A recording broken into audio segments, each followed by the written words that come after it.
Hello student, vector का lecture number 6।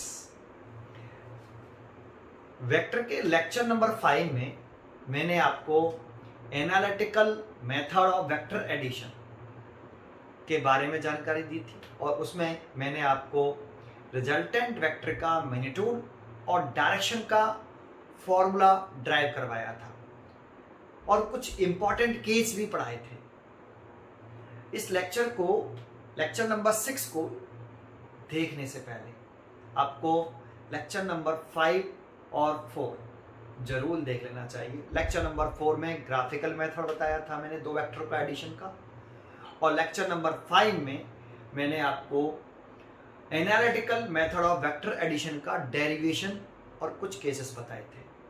आज के लेक्चर नंबर 6 में हम आपको इसी टॉपिक से रिलेटेड क्वेश्चन कराएंगे। ठीक है, स्टार्ट करते हैं लेक्चर नंबर 6। वेक्टर का ये लेक्चर नंबर 6 है। थोड़ा सा मैं इसको रिवाइज कराना चाहता हूँ, समरी देना चाहता हूँ, है ना, फॉर्मूले की।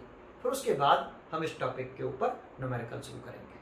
ठीक है, तो देखो सबसे पहले मैं आपको हेडिंग डाल देता हूँ कि हेडिंग क्या है, एनालिटिकल मेथड। दो मेथड होते हैं, एक ग्राफिकल मेथड, दोनों ही आने चाहिए बेटा न्यूमेरिकल करने के लिए। Analytical method of vector addition, ये थोड़ा सा रिवाइज करा रहा हूं बेटा, फिर भी आपको अगर वो वीडियो नहीं देखी है तो पहले वीडियो जरूर देखें, है ना, लेक्चर नंबर 5 और 4। ठीक है, अब देखो हमें ये दो वेक्टर का रिजल्टेंट वेक्टर है, ए वेक्टर प्लस बी वेक्टर। थोड़ा सा फास्ट बताऊंगा, अगर आपको अच्छी तरीके से समझना है तो पीछे से समझिए।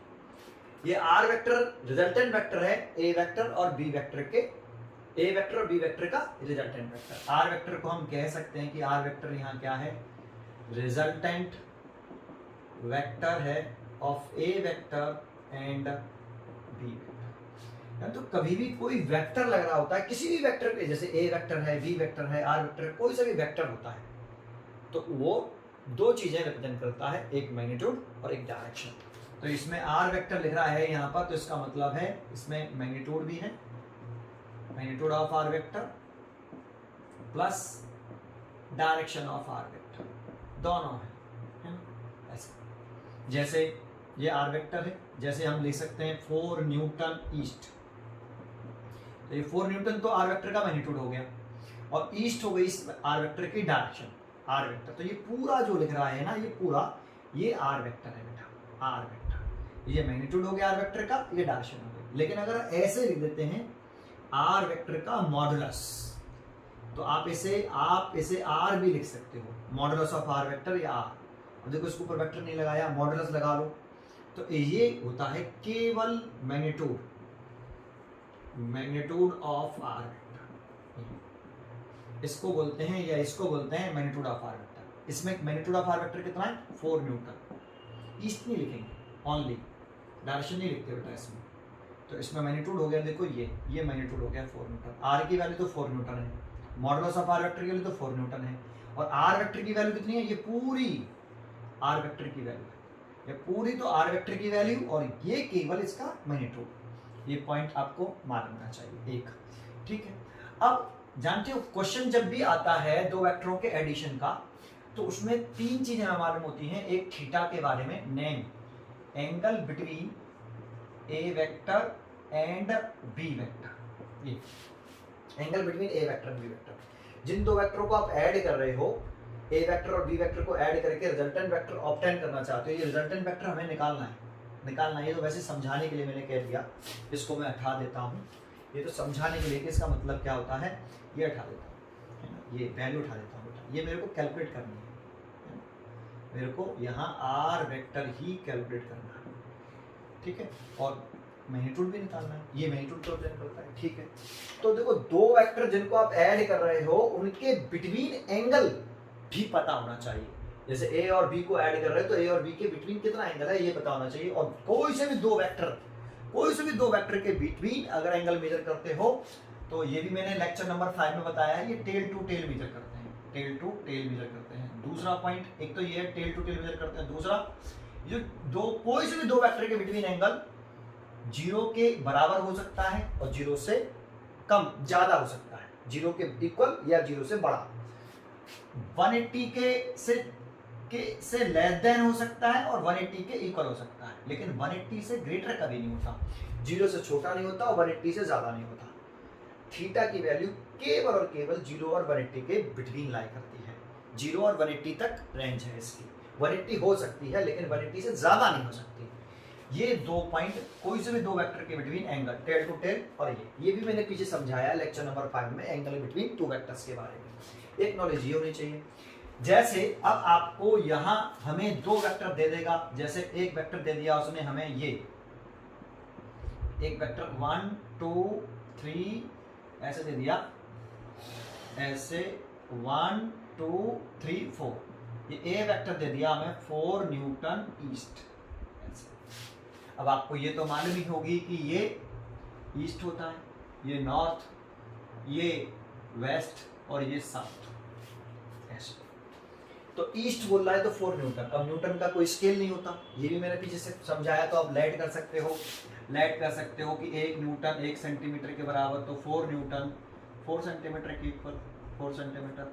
और ईस्ट में इसकी डायरेक्शन दिखानी, किसी भी वेक्टर की जो लेंथ होती है ना उस वेक्टर के मैग्नीट्यूड को बताती है।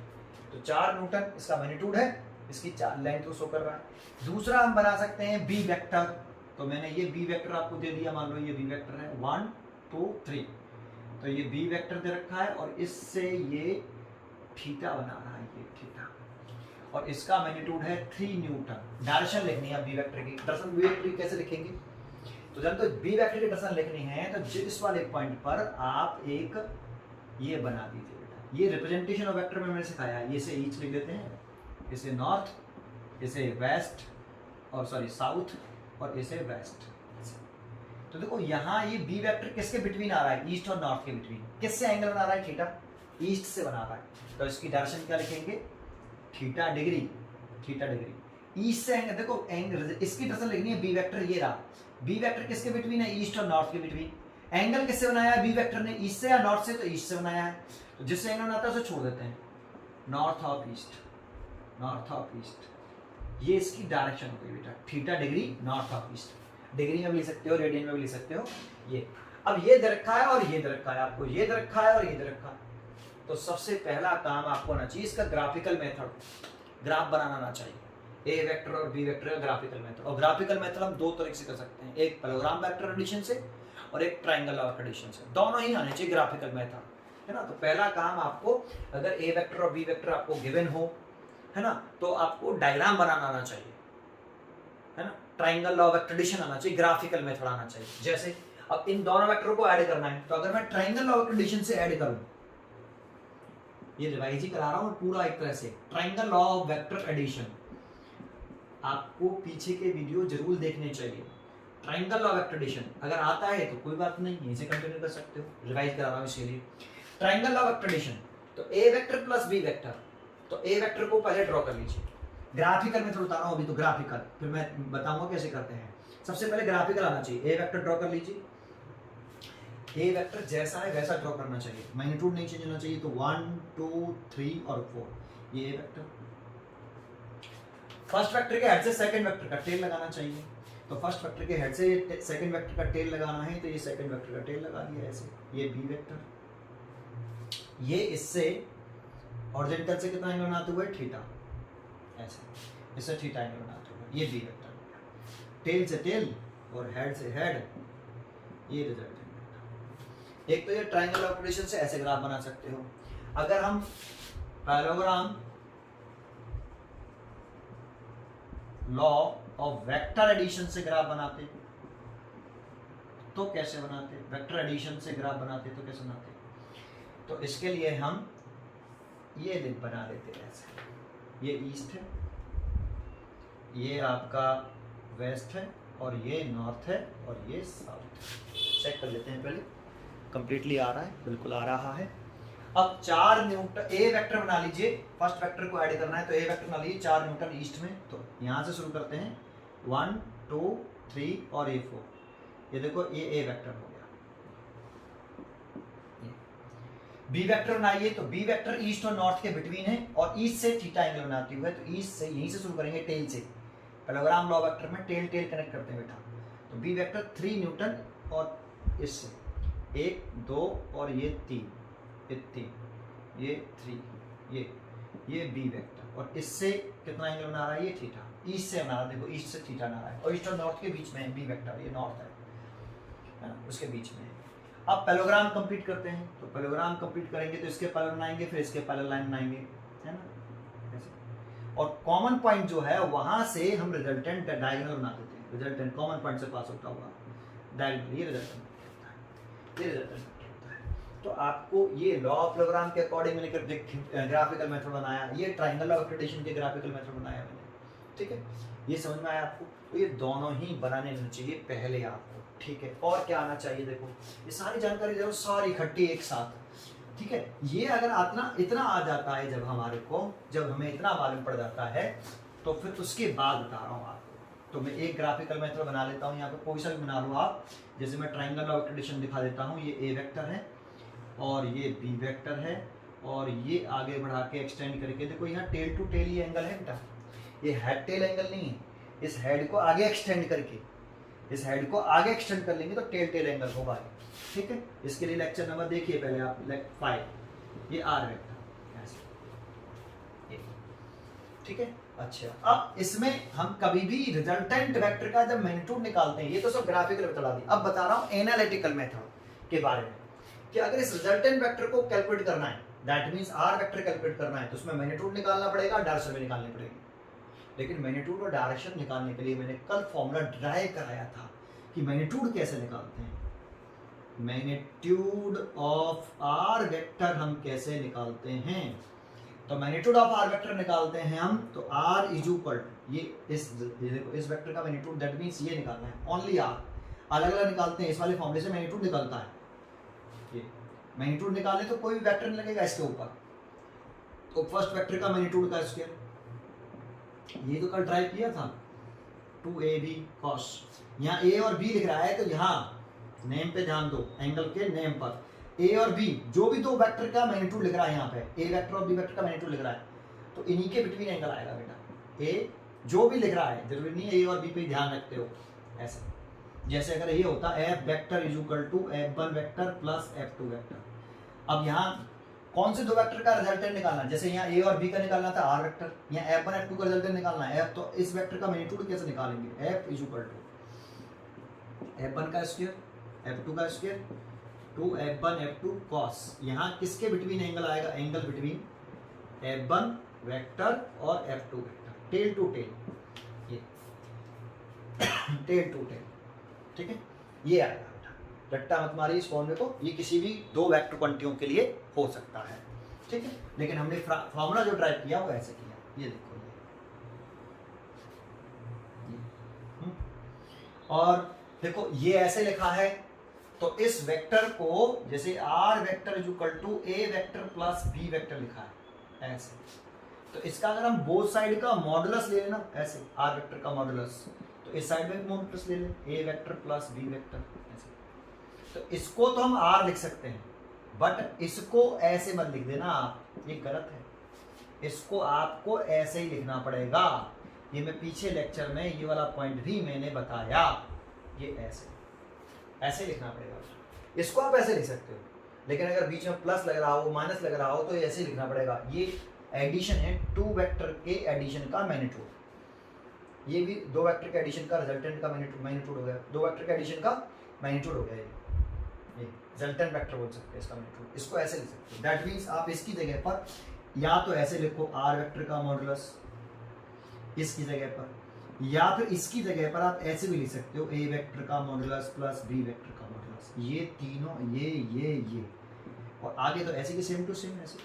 आप चाहो तो इसको कैसे लिख सकते हो, ए वेक्टर का मैग्नीट्यूड इज इक्वल टू ए, ऐसे लिख सकते हो। दैट मींस आप इसे ऐसे लिख सकते हो, ए का मॉडुलस, ए वेक्टर का मॉडुलस का स्क्वायर प्लस बी वेक्टर के मॉडुलस का स्क्वायर प्लस 2 ए वेक्टर का मॉडुलस बी वेक्टर का मॉडुलस कॉस थीटा ऐसे। और चाहे तो ऐसे लिख लो ऊपर वाला, बस समझाने के ऊपर है। अगर ये क्वेश्चन आता है तो इसमें मतलब समझिए, इसका मतलब क्या है, ठीक है। ये सब चीज़ नहीं, ठीक।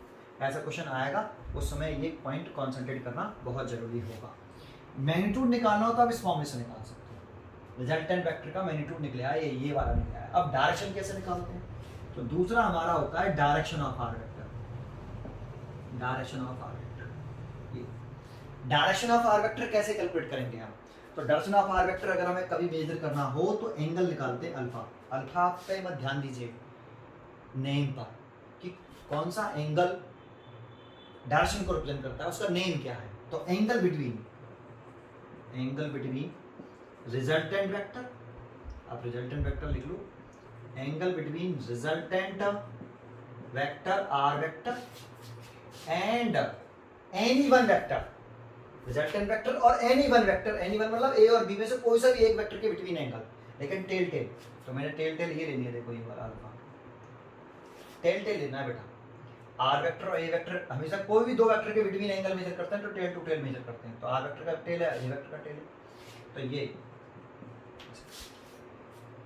ये कह सकते हो, समझ में आया आपको, रिजल्टेंट वेक्टर एंगल बिटवीन ये, इसके नेम पर ध्यान दो, रिजल्टेंट वेक्टर और एनी वन वेक्टर, रिजल्टेंट और जिन दो वेक्टर को ऐड कर रहा है उनमें से कोई सा भी एक वेक्टर ले सकते हो, लेकिन टेल टेल लेना, वो angle direction of R vector को रिप्रेजेंट करता है। इसका पहले अल्फा निकालें, कैसे निकालते हैं उसका फॉर्मूला मैंने आपको बताया था, पीछे ड्राई करवाया था बेटा, ये tan अल्फा। इसे याद करने का तरीका होता है, यहाँ साइन थीटा, यहाँ कौन सा एंगल आता है, जो भी आप यहाँ एंगल लिख रहे हो, यहाँ कौन सा एंगल लिख रहे हो, थीटा तो लिख रहे हो, angle between A vector B vector, तो यहाँ थीटा लिख रहे हो आप, थीटा कॉस थीटा, वही एंगल यहाँ आता है प्लस कॉस थीटा। यहाँ नेम पे ध्यान दीजिए, थीटा में कुछ नहीं रखा है, यहाँ खाली स्पेस दिखाते हैं हम, यहाँ पर भी खाली स्पेस और यहाँ पर भी स्पेस। अब इसको भरते कैसे स्पेस को, तो यहाँ साइन और कॉस के साथ, साइन और कॉस के साथ अल्फा के सामने वाले वेक्टर का मैग्नीट्यूड लिखते हैं।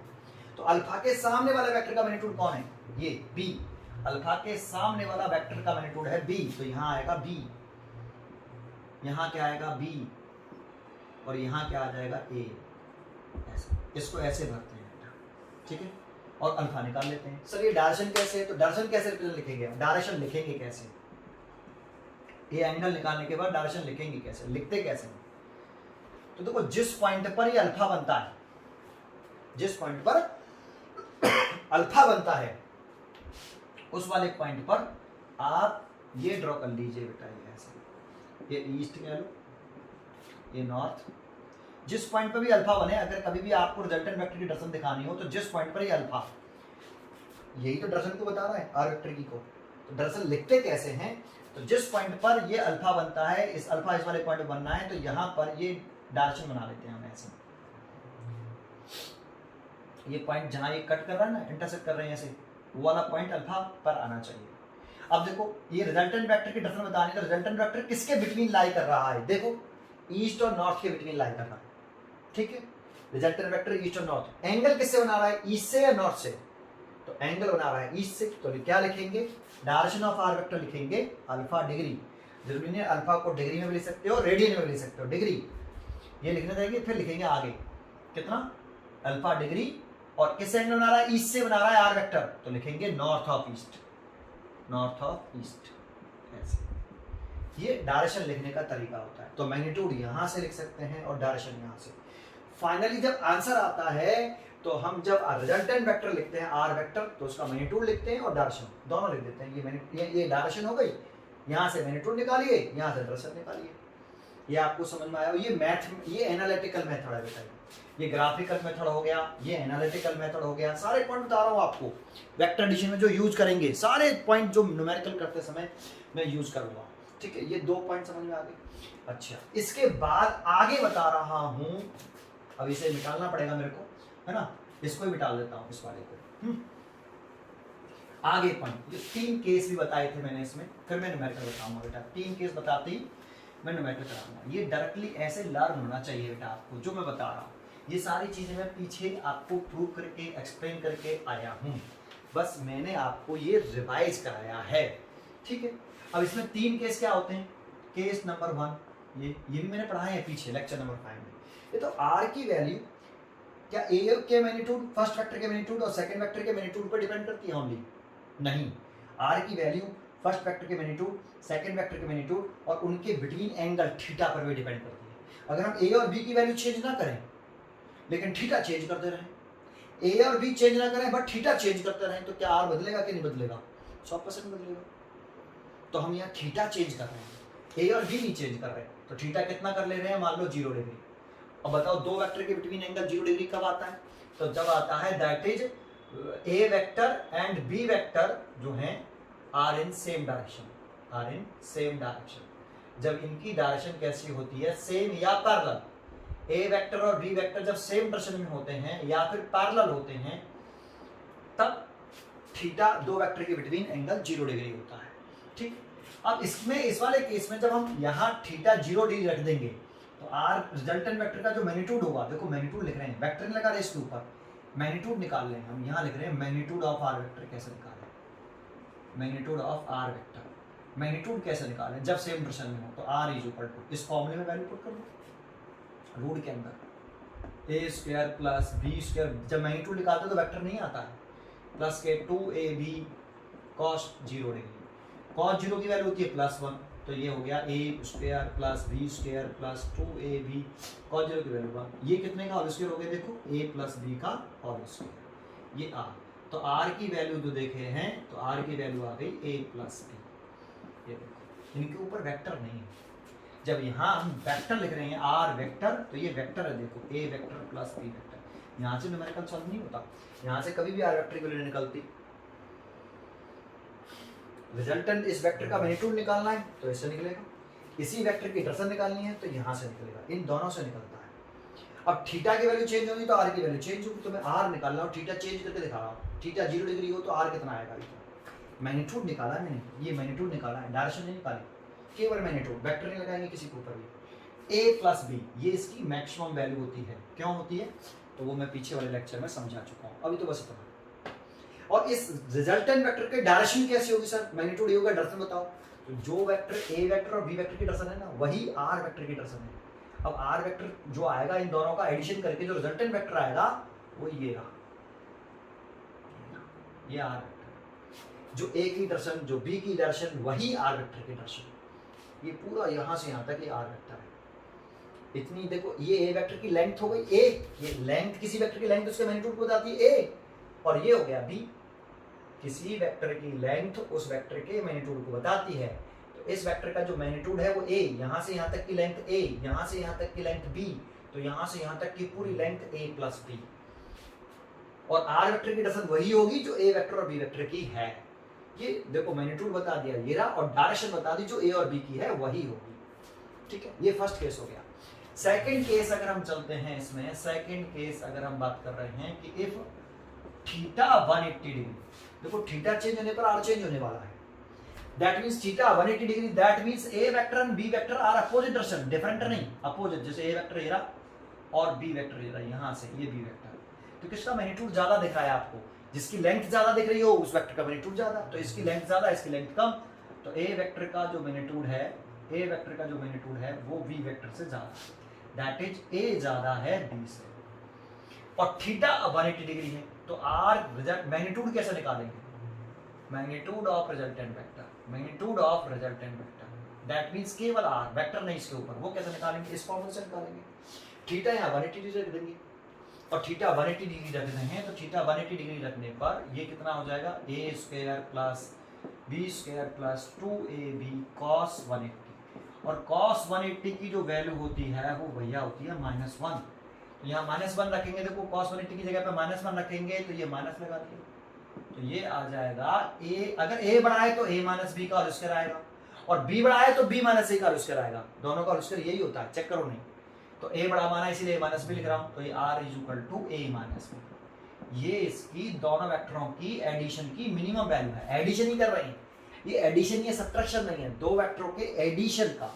अगर ये दो वेक्टर हैं, ए वेक्टर प्लस बी वेक्टर, तो उसका रिजल्टेंट वेक्टर आर वेक्टर, इस रिजल्टेंट वेक्टर का मैग्नीट्यूड निकालेंगे यहाँ से और डायरेक्शन निकालेंगे यहाँ से। तो मैग्नीट्यूड निकाल रहा हूँ मैं इसी वाले फॉर्मूले में, देखो वैल्यू पुट करेंगे। अब बार बार थोड़ी ये थीटा 0 डिग्री हो तो ये बार बार थीटा 0 करके फिर से सॉल्व करो, डायरेक्ट कर लो इसको, लेकिन ये तभी लगा सकते हैं तो थीटा 0 डिग्री हो, ये तभी लगा सकते हैं जब थीटा 180 डिग्री हो। ठीक है, तो ये मैंने आपको पीछे पढ़ाया। ये सेकंड केस। तीसरा केस और बताना चाहता हूं, फिर मैं आगे बढ़ूंगा, फिर न्यूमेरिकल कराना शुरू करूंगा। थर्ड केस में बताना चाहता हूं।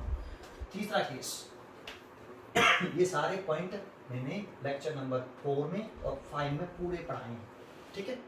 ये रिवीजन है, आपको डायरेक्टली ये सारी चीजें इस तरह से मालूम होनी चाहिए न्यूमेरिकल करते समय ना। केस नंबर 3 की बात करें कि अगर ए वेक्टर का जो मैग्नीट्यूड है और बी वेक्टर का जो मैग्नीट्यूड है वो इक्वल है, ए वेक्टर और बी वेक्टर का मैग्नीट्यूड इक्वल है, तो इस सिचुएशन में जैसे ये ए वेक्टर है और ये बी वेक्टर है, और देखो ए वेक्टर और बी वेक्टर के tail to tail angle theta है, ये थीटा है, theta angle between A vector and B vector. Parallelogram law of vectorisation पहुंच गए, पैरेललोग्राम बना लेंगे। रिजल्टेंट इसके कॉमन पॉइंट से पास होता हुआ डायगोनल से पास कर देते हैं, ये रिजल्टेंट वेक्टर हो गया।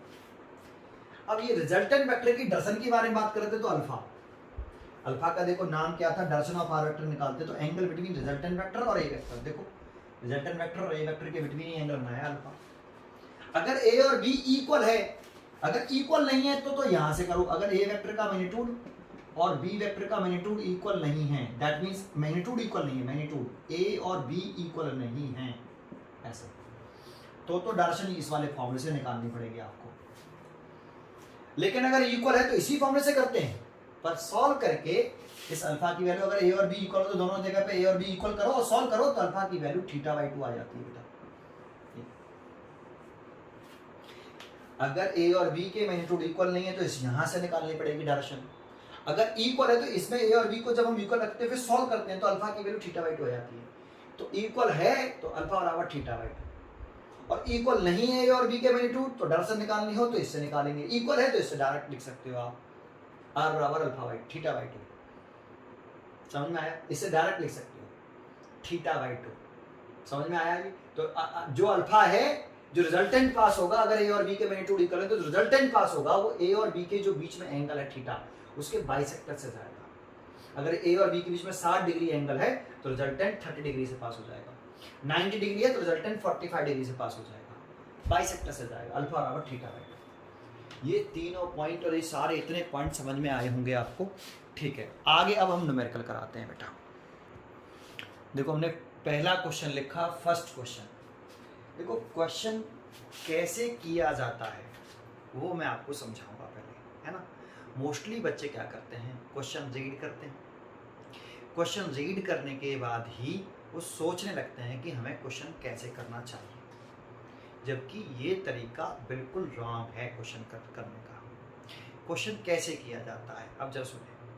आपको क्या नहीं करना है, क्वेश्चन पढ़ के, क्वेश्चन को पढ़ने के बाद सोचना स्टार्ट नहीं करना है कि हम क्वेश्चन कैसे करें। तो सर क्या करना है, क्वेश्चन पढ़िए, क्वेश्चन पढ़ने के बाद जो भी जानकारी, जो भी आपको क्वेश्चन में गिवन है उसे अपने कॉपी पर लिखिए कि हमें क्या क्या गिवन है, और पॉसिबल हो उसका डायग्राम बनाना तो डायग्राम जरूर बनाइए। फिजिक्स में डायग्राम का बड़ी इंपॉर्टेंस होती है ना।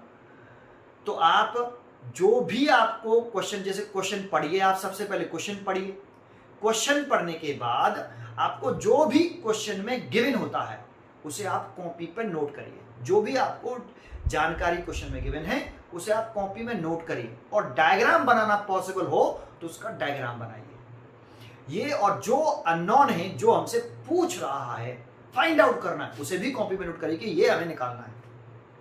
और ये सब करने के बाद फिर आप सोचना स्टार्ट करिए कि अब हम क्वेश्चन कैसे सॉल्व करें, उसके बाद सोचना स्टार्ट करिए। मोस्टली बच्चा क्वेश्चन पढ़ता है और सोचना स्टार्ट कर देता है, क्वेश्चन नहीं कर पाओगे, हर एक क्वेश्चन नहीं कर पाओगे, है ना। तो जरा ध्यान से सुना जो मैंने बोला अभी आपको। अब देखो मैं उसी प्रोसेस को फॉलो करते हुए इस क्वेश्चन को करूंगा, ठीक है। सबसे पहले मैं क्वेश्चन पढ़ूंगा। एक मैन है, walk 10 metre toward east, then turn at an angle 60 degree to the north of east and walk 10 meter. Calculate the net displacement of the man and also find the direction of net displacement. ठीक है, तो देखो ये 10 metre displacement है, displacement is a vector quantity. एक man पहले 10 metre east में चलता है, तो हमें जो जानकारी है पहले उसे लिखेंगे सोल्यूशन नहीं शुरू करा, सोल्यूशन नहीं, जो मेरे को गिवन है वो लिख रहा हूँ, और डायग्राम पॉसिबल होगा तो डायग्राम भी लिखूंगा। 10 मीटर टूवर्ड ईस्ट, एक डिस्प्लेसमेंट है तो मैंने डिस्प्लेसमेंट का सिंबल एस होता है, वेक्टर क्वांटिटी है एस वेक्टर, और दे रखा है 10 मीटर ईस्ट। ये मैग्नीट्यूड हो गया, ये डायरेक्शन हो गया। अब इसका डायग्राम भी पॉसिबल है तो डायग्राम बना ले। अब 10 मीटर तो बहुत बड़ा होता है, 1 मीटर ही बहुत बड़ा होता है, तो हम लेट कर लेते हैं, यहाँ लेट कर लेते हैं कि 2 मीटर में 1 सेंटीमीटर है, तो 2 मीटर 1 सेंटीमीटर के बराबर है, तो 10 मीटर 5 सेंटीमीटर के इक्वल होगा, तो 5 सेंटीमीटर लाइन बनानी है और ईस्ट में बनाना है। देखो ये ईस्ट होता है, ये नॉर्थ होता है, ये वेस्ट और ये साउथ। अभी तो मैं क्वेश्चन नहीं सॉल्व कर रहा, जो दे रखा है उसे लिख रहा हूँ और डायग्राम भी बना रहा हूँ कि मेरे को S1 दे रखा है ऐसे, 1 centimetre, 2 centimetre, 3 centimetre, 4 centimetre, 5 centimetre, this is S1 vector. ये इस S1 वेक्टर की वैल्यू नहीं होगी, लेकिन S1 वेक्टर का जो मैग्नीट्यूड है ये तो पूरा S1 वेक्टर हो गया। S1 कितना हो गया, वो 10 मीटर हो गया, वही मैग्नीट्यूड होता है 10 मीटर, ये हो गया पूरा वेक्टर। देखो ये हमें क्वेश्चन में गिवन, फिर कह रहा है and then turn at an angle, पहले वो 10 मीटर चल लिया आगे में, फिर वो टर्न करता है at an angle 60 degree to the north of east and walk 10 metre, फिर 10 मीटर चलता है। तो देखो इसके बाद वो टर्न कर जाता है, तो देखो बी वेक्टर बनाए हम, S2 वेक्टर बनाए, तो अगर S2 वेक्टर दे रखा है तो देखो ये आपको ये नॉर्थ दे रखा है, इसे हटा देता हूं, ये नॉर्थ, ये ईस्ट और ये आपका साउथ और ये वेस्ट। तो फिर 10 मीटर वॉक कर रहा है, लेकिन 60 degree to the north of east. तो नॉर्थ ऑफ ईस्ट का मतलब क्या होता है, इसका मतलब क्या है 60 डिग्री नॉर्थ ऑफ ईस्ट, ये भी मैंने भी बताया। तो किस, देखो नॉर्थ ऑफ ईस्ट लिख रहा है तो 60 डिग्री ईस्ट से बनाना है, तो ईस्ट से 60 डिग्री बनाते हुए वो टर्न कर गया। पहले देखो ईस्ट में चल रहा था, ईस्ट में चल रहा था, चलता गया, फिर वो टर्न कर गया, कितना टर्न किया है, 60 डिग्री टर्न किया है नॉर्थ ऑफ ईस्ट। तो इसका मतलब क्या होता है कि कोई वेक्टर जो है, कोई वेक्टर है, वो ईस्ट से 60 डिग्री घूम रहा है नॉर्थ की तरफ, ईस्ट से नॉर्थ की तरफ रोटेट कर रहा है 60 डिग्री।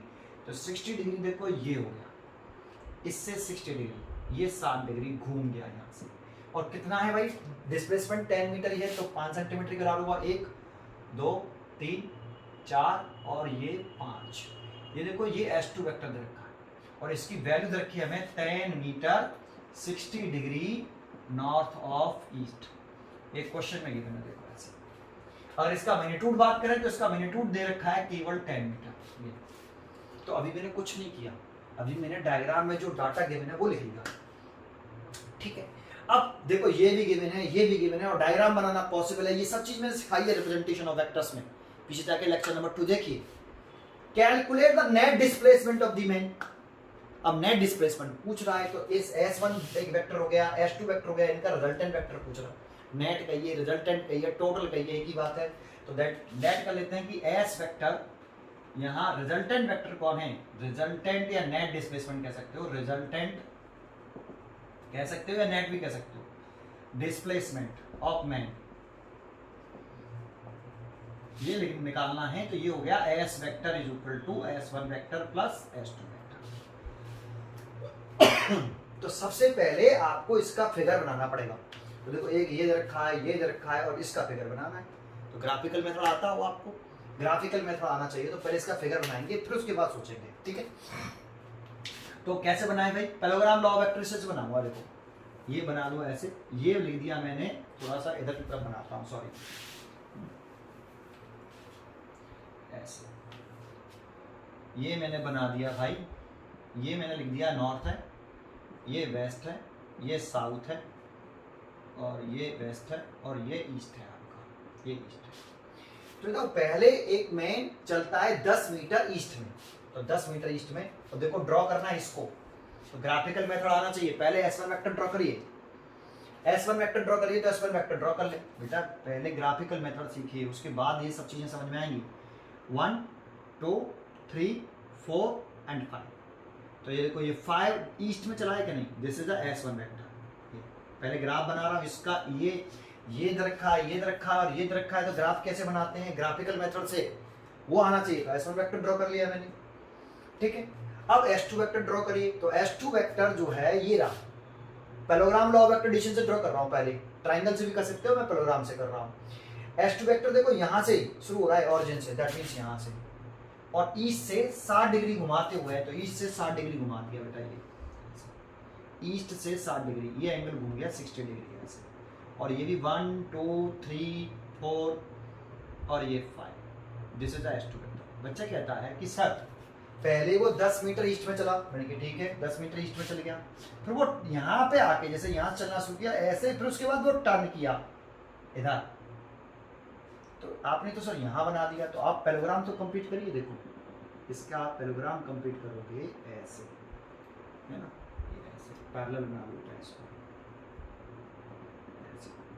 तो ये तो ये वाला वेक्टर कौन सा होगा, ये वाला, ये S2 वेक्टर है, तो ये भी S2 वेक्टर होगा, क्योंकि इसकी लंबाई इक्वल है, लेंथ सेम है और डायरेक्शन पैरेलल है, तो ये इक्वल वेक्टर है। तो ये 10 मीटर ऐसे चला, फिर अगर ये 60 डिग्री है तो ये भी तो 60 डिग्री होगा, करस्पॉन्डिंग एंगल हो गया, फिर 60 डिग्री से ऐसे टर्न कर गया, तो ये 10 मीटर चला, फिर 60 डिग्री टर्न करके फिर 10 मीटर चला। Calculate the resultant displacement of the man. अब रिजल्टेंट कैसे बनाते हैं पैराग्राफ लॉ ऑफ एक्ट्रेडिशन में, कॉमन पॉइंट से पास होता है, डायगोनल से शो कर देते हैं, तो ये देखो ये मैंने रिजल्टेंट बना दिया, ये रिजल्टेंट डिस्प्लेसमेंट हो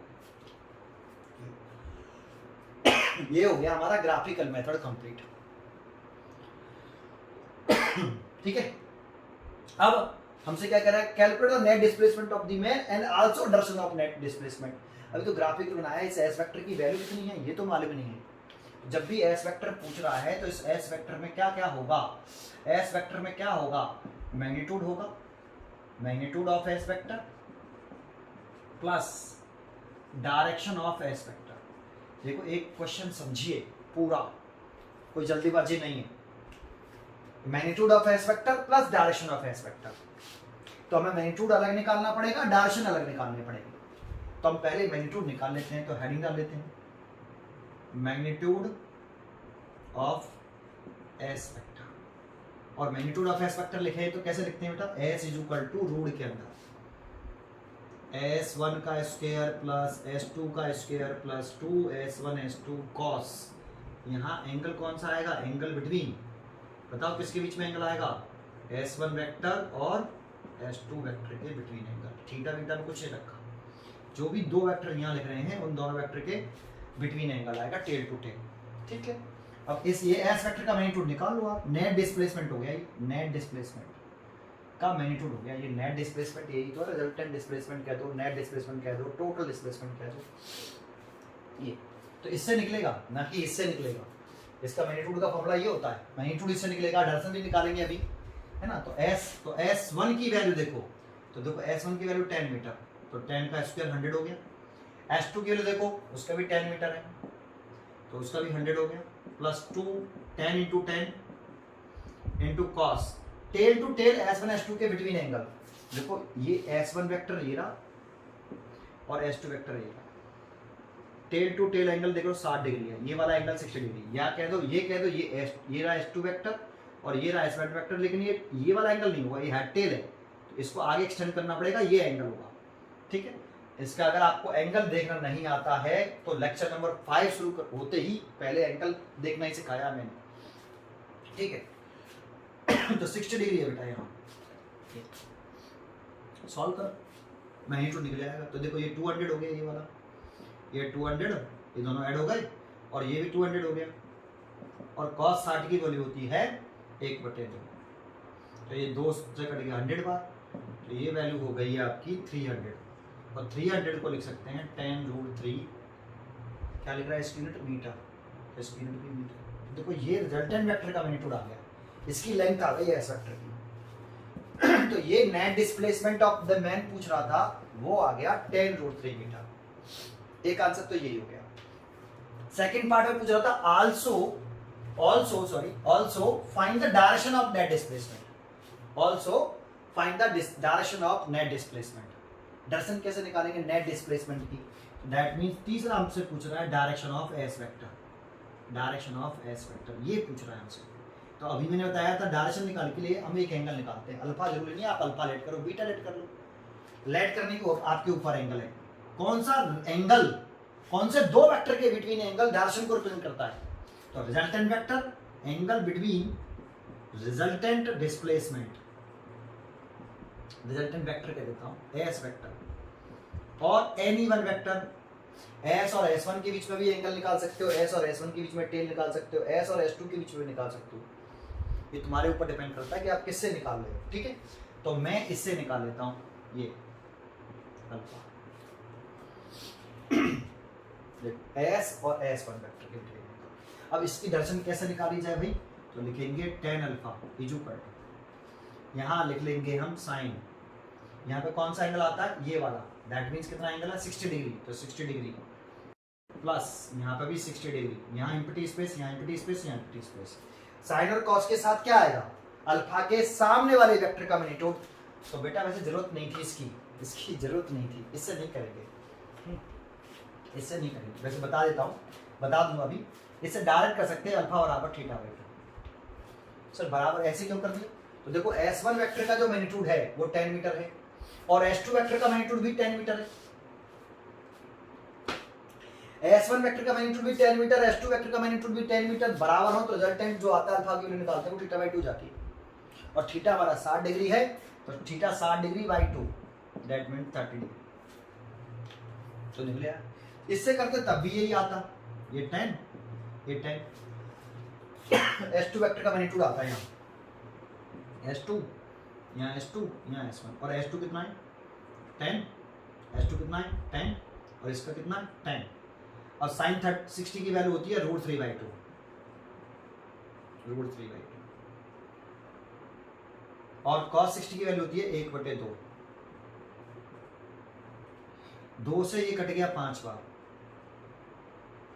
और 2 से ये कट गया 5, और 5 और 10 15, तो ये हो गया पूरे नीचे वाला 15, और ये हो गया 5√3, ये काट के नहीं 5√3, 5 से कट गया 3 बार, तो ये ऐसे आ गया, इससे ये कट गया 1/√3 बार। 10 की टेबल में 1/√3 30 डिग्री की वैल्यू होती है, तो ये वैल्यू हो गई 10 30, और 10 से 10 कट गया, अल्फा बराबर 30 डिग्री। इतना क्यों करेंगे हम, जब बराबर हैं ये तब करते हैं जब S1 S2 बराबर नहीं होते मैग्नीट्यूड में, S1 S2 बराबर नहीं होते तो ऐसे ही करना पड़ता, लेकिन इक्वल है तो आप डायरेक्ट लिख सकते हो बेटा, डायरेक्ट ये डायरेक्ट लिख सकते हो, अल्फा बराबर यहाँ S1 S2 इक्वल है ना, S1 S2 का मैग्नीट्यूड इक्वल है 10 मीटर, तो आप डायरेक्ट लिख सकते हो अल्फा बराबर थीटा बाई टू, और theta 60 degree by two, that means 30 degree. अभी आंसर कैसे लिखेंगे, तो S वेक्टर कितना आया, S वेक्टर मैग्नीट्यूड में तो आया 10√3 मीटर, डायरेक्शन में कितना आया 30 डिग्री, जैसे S वेक्टर की डायरेक्शन लिखी है 10 metre 60 degree north of east, ये S2 वेक्टर की डायरेक्शन, ऐसी S वेक्टर की डायरेक्शन लिखी 10√3 30 degree.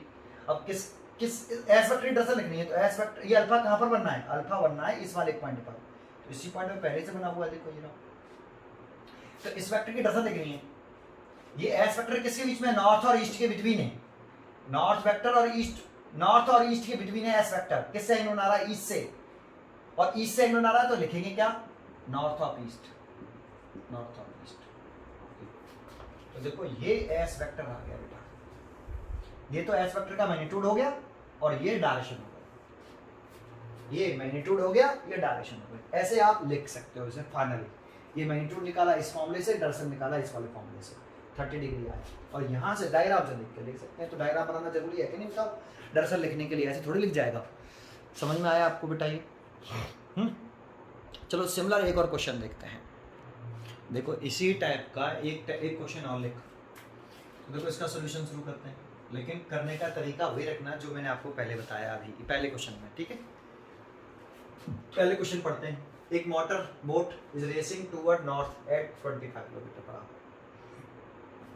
Water current is that region is 10 kilometre per hour in the direction of 60 degree east of south. Find the resultant velocity of the boat and water. Boat and water कह सकते हैं, water current, ठीक है। अब question हमने पढ़ लिया, अब जो हमें गिवन है पहले वो कॉपी करते हैं, है ना। क्वेश्चन सोचेंगे नहीं कि कैसे करेंगे, पहले जो बना दे रखा है उसे लिख लीजिए पहले आप। एक motor boat is racing toward the north इतने किलोमीटर, देखो वेलोसिटी है ये, बोट की velocity, velocity of boat toward the north कह रहा है, तो वेलोसिटी v1 वेक्टर मान लेते हैं, वेलोसिटी ऑफ बोट है ये v1 वेक्टर है ना। वेलोसिटी का सिंबल वेलोसिटी का v होता है और वेक्टर है, वेलोसिटी वेक्टर क्वांटिटी है। और नॉर्थ देखो डायरेक्शन भी दे रखी है और मैग्नीट्यूड भी दे रखा है। तो 25 किलोमीटर पर हावर और नॉर्थ दे रखा है, ये देखो ऐसे। तो ये मैग्नीट्यूड हो गया। v1 वेक्टर का मैग्नीट्यूड लेना चाहें मॉडुलस दैट मींस v1, तो वो 25 किलोमीटर पर हावर हो गया, इतना केवल हावर, ठीक है ऐसे। ये पूरा यहाँ से यहाँ तक वेक्टर हो गया और ये केवल इतना मैग्नीट्यूड हो गया। दायरा बनाना चाहें तो 25 है तो लेट करना पड़ेगा, लेट ये 10 है, इसको भी देखो इसको भी देखो क्योंकि दोनों को एक साथ इतने अलग अलग एजम्पशन करेंगे। 25 और 10 तो क्या लेट करूँ, 5 सेंटीमीटर में 5 किलोमीटर पर आवर में 1 सेंटीमीटर ऐसे कर देता हूँ। 5 किलोमीटर पर आवर में 1 सेंटीमीटर, तो इधर 25 किलोमीटर पर आवर में 5 सेंटीमीटर हो जाएगा। तो 5 सेंटीमीटर नॉर्थ नाम है बेटा, ऐसे नॉर्थ है तो ये 1 सेंटीमीटर, ये 2 सेंटीमीटर, ये 3, ये 4 और ये 5 है ना। और ये v1 वेलोसिटी हो गई बेटा, v1 वेक्टर बना दिया मैंने, ठीक है। इसकी वैल्यू तो रखी है। फिर कह रहा है आगे कि water current in that region is 10 kilometre per hour in the direction of 60 degree east of south. अच्छा ईस्ट ऑफ साउथ कह रहा है तो हमें ये बनाना पड़ेगा ऐसे, चलो यही बना देता हूँ ऐसे, फिर दूसरा नहीं बनाऊंगा, इसी में काम चला दूंगा सब। ये नॉर्थ है, ये वेस्ट है और ये आपका ईस्ट है और ये साउथ है। 60 डिग्री ईस्ट ऑफ साउथ, तो 60 degree east of south, south से 60 डिग्री बनाएगा। फिर वो ईस्ट ऑफ साउथ लग रहा है तो साउथ से 60 डिग्री बनाएगा। तो साउथ से 60 डिग्री घुमाना ईस्ट और साउथ के बिटवीन, ईस्ट और साउथ के बिटवीन साउथ से 60 डिग्री बनाएगा।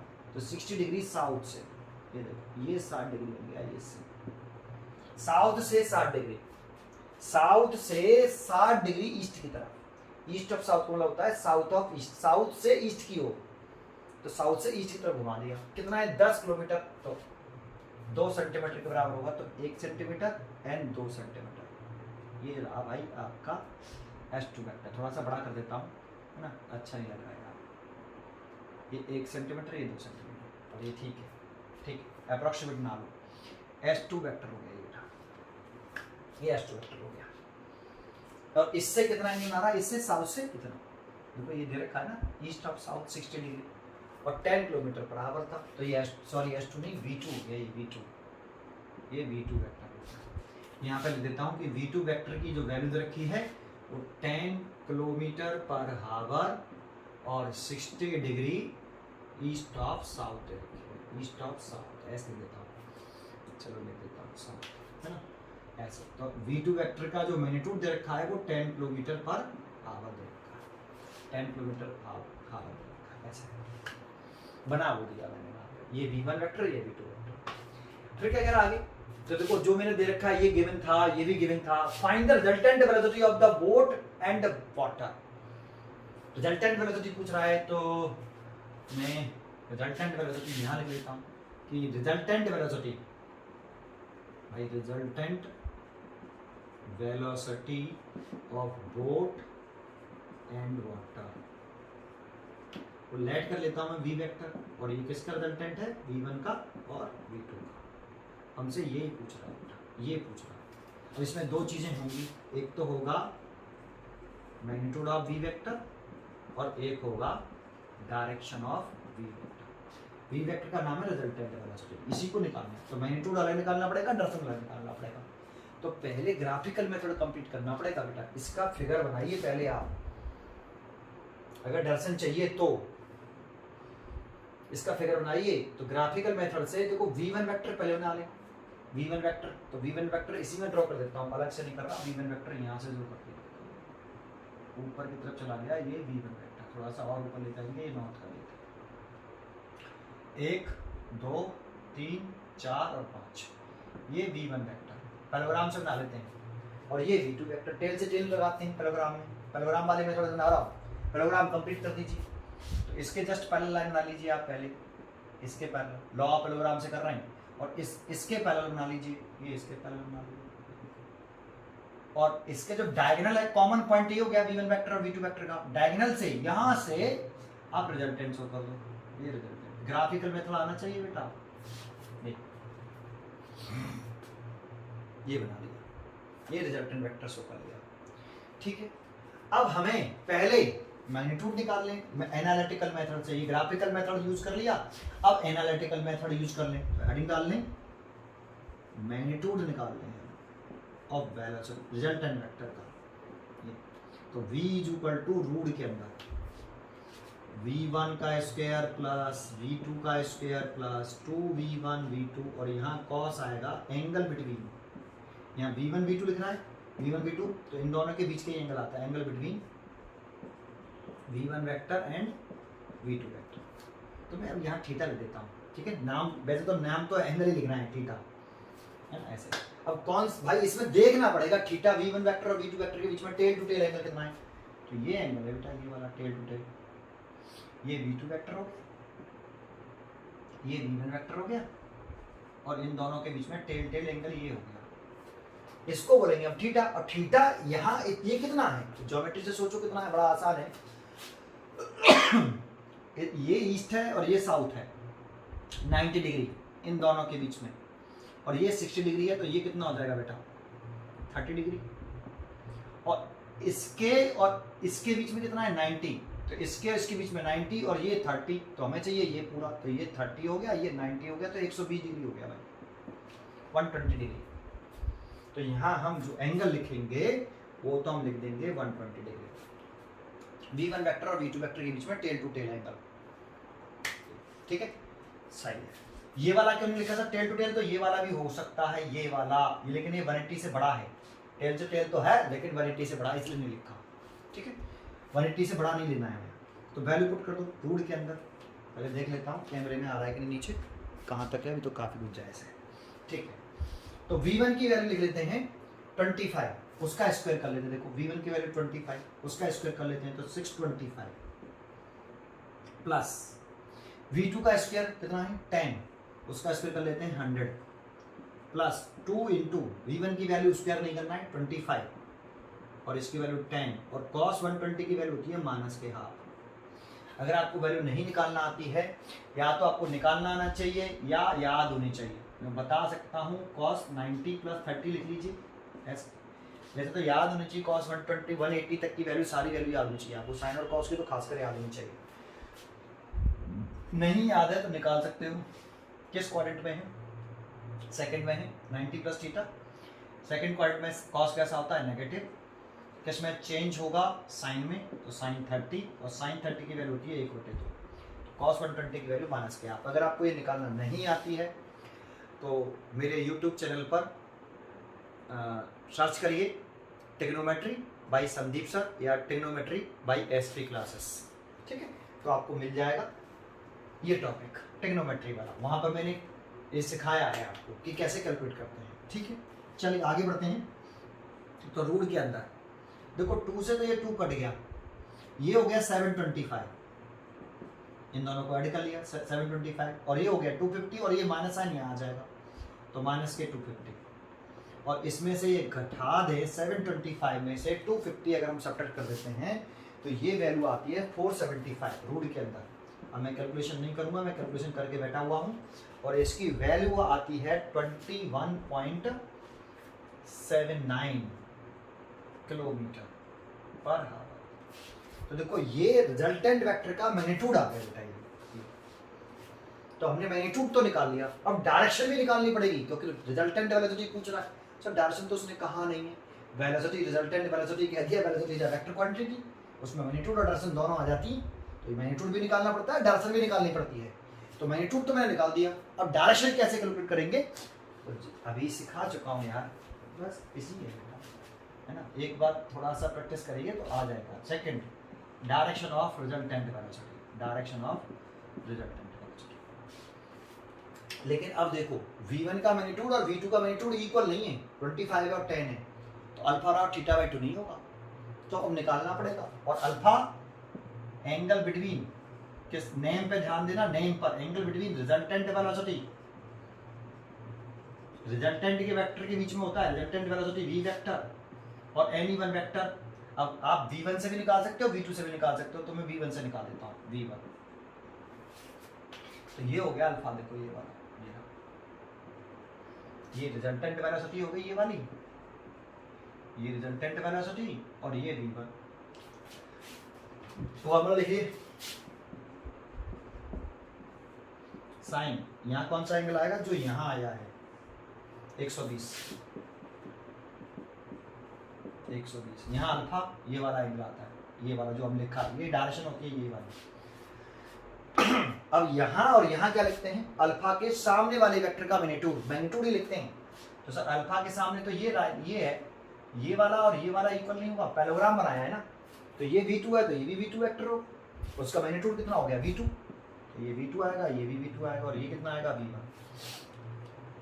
V2 की वैल्यू कितनी है 10, तो V2 की वैल्यू 10 हो गई, और साइन 120 की वैल्यू होती है, निकाल लेते हैं, sine 120, sine 90 plus 30 is equal to, किस क्वाड्रेंट में है, सेकंड में है, 90 प्लस थीटा सेकंड में है, सेकंड में साइन पॉजिटिव होता है तो पॉजिटिव, कॉस में चेंज होगा कॉस 30, और कॉस 30 की वैल्यू होती है √3/2, तो साइन 120 की वैल्यू होती है √3/2 आई, तो √3/2 लिख लेना।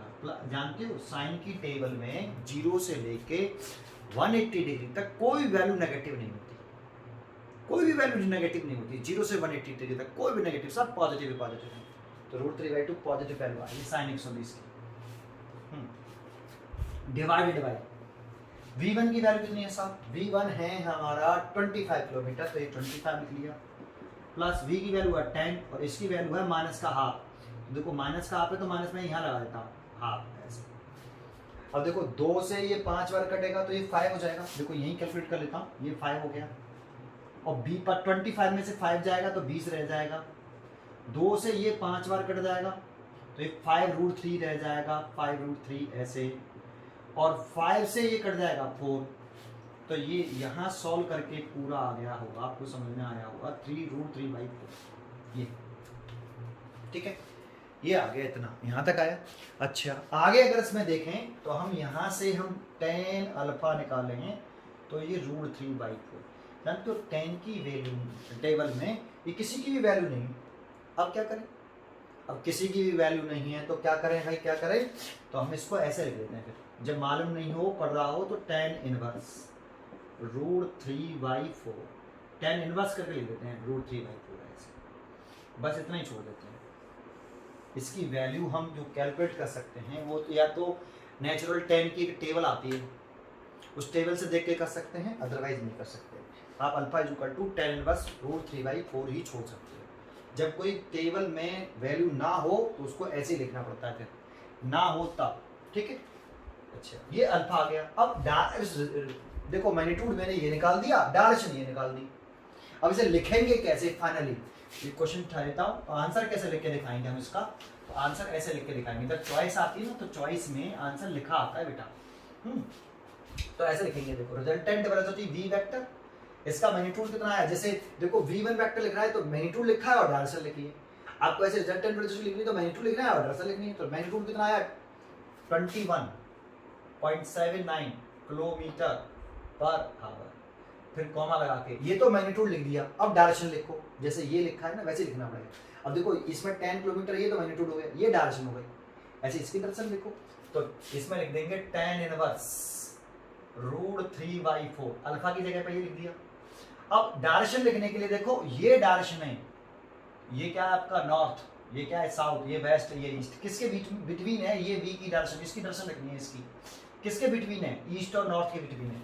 ये अल्फा किससे बनाया है, नॉर्थ से बनाया है, नॉर्थ से बनाया है तो क्या लिखेंगे, east of north, east of north. Angle किससे बनाया, नॉर्थ से बनाया, तो नॉर्थ को छोड़ो और ईस्ट से लिख दो, ईस्ट ऑफ नॉर्थ, ये इसका आंसर होगा, ये वाला, ये वाला इसका आंसर होगा। लेकिन अगर ये ऐसे नहीं दे रखा तो इसकी वैल्यू टेबल से देखनी पड़ेगी, हम कुछ नहीं कर सकते बेटा उसको, ठीक है। ये क्वेश्चन समझ में आया आपको, ठीक है। नेक्स्ट क्वेश्चन देखते हैं। अब थोड़ा सा क्वेश्चन इजी लिखा है मैंने, आप इसे ट्राई करना पहले बेटा, ट्राई करना, उसके बाद सोल्यूशन देखना, पॉज कर देना वीडियो और ट्राई करना इट्सेल्फ, है ना। Two forces each numerically 10 Newton acting in sound figure. ये डायग्राम दे रखा है, दो फोर्सेस हैं, फोर्सेस है वेक्टर क्वांटिटी। तो मान लो ये F1 वेक्टर का मैग्नीट्यूड दे रखा है, F1 वेक्टर का मैग्नीट्यूड दे रखा है 10 न्यूटन, डायरेक्शन नहीं दे रखी, देखो डायरेक्शन नहीं है तो मैग्नीट्यूड ही मैग्नीट्यूड दे रखा है, डायरेक्शन इसमें बना रखी है उसने डायग्राम में, है ना, डायग्राम ही गिवन है बेटा उसमें। 10 न्यूटन तो मैग्नीट्यूड हो गया, डायरेक्शन दे नहीं रखी तो डायरेक्शन उसने क्वेश्चन में डायग्राम में बना रखी है। और F2 वेक्टर ये हो गया, उसका मैग्नीट्यूड हो गया, इसकी भी डायरेक्शन बना रखी है लेकिन गिवन नहीं है, मैग्नीट्यूड ही गिवन है 10 न्यूटन, दोनों के मैग्नीट्यूड इक्वल है और ये डायग्राम दे रखा है। Find resultant of these two forces, resultant force पूछ रहा है। तो लेट कर लेते हैं कि रिजल्टेंट फोर्स इन दोनों का, ये F1 वेक्टर और F2 वेक्टर का ये रिजल्टेंट वेक्टर, ये रिजल्टेंट फोर्स है। तो आपसे F वेक्टर पूछ रहा है, दैट मींस आपसे मैग्नीट्यूड ऑफ ए वेक्टर पूछ रहा है, मैग्नीट्यूड ऑफ ए वेक्टर पूछ रहा है and magnitude of A vector plus direction of A vector, direction of A vector हमसे ये पूछ रहा है। तो मैग्नीट्यूड निकालना पड़ेगा, अलग डायरेक्शन अलग निकालनी पड़ेगी। तो पहले मैग्नीट्यूड निकाल लो, हेडिंग डाल, डायग्राम तो बना के दे दिया उसने, magnitude of F vector, resultant vector है, एफ वेक्टर मतलब रिजल्टेंट वेक्टर, रिजल्टेंट वेक्टर पूछा है। तो F is equal to root F1 का स्क्वायर प्लस F2 का स्क्वायर प्लस 2F1 F2, ये केवल वेक्टर क्वांटिटी के लिए वैलिड होते हैं ये रूल्स, है ना।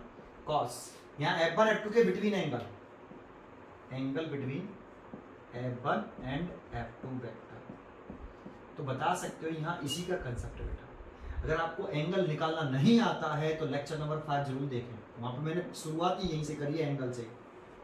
तो बता सकते हो इसमें F1 F2 के बिटवीन एंगल कितना लिया आपने, 60 डिग्री तो नहीं ले लिया। अगर 60 डिग्री लिया है तो आप रॉन्ग हो बेटा, फिर आपको लेक्चर नंबर 5 जरूर देखना चाहिए, तभी क्लियर होगा। अब जानते हो ये 60 डिग्री टेल हेड है और मैंने कहा दो वेक्टरों के बीच में एंगल जो है टेल टेल होता है, ये एंगल ही नहीं है।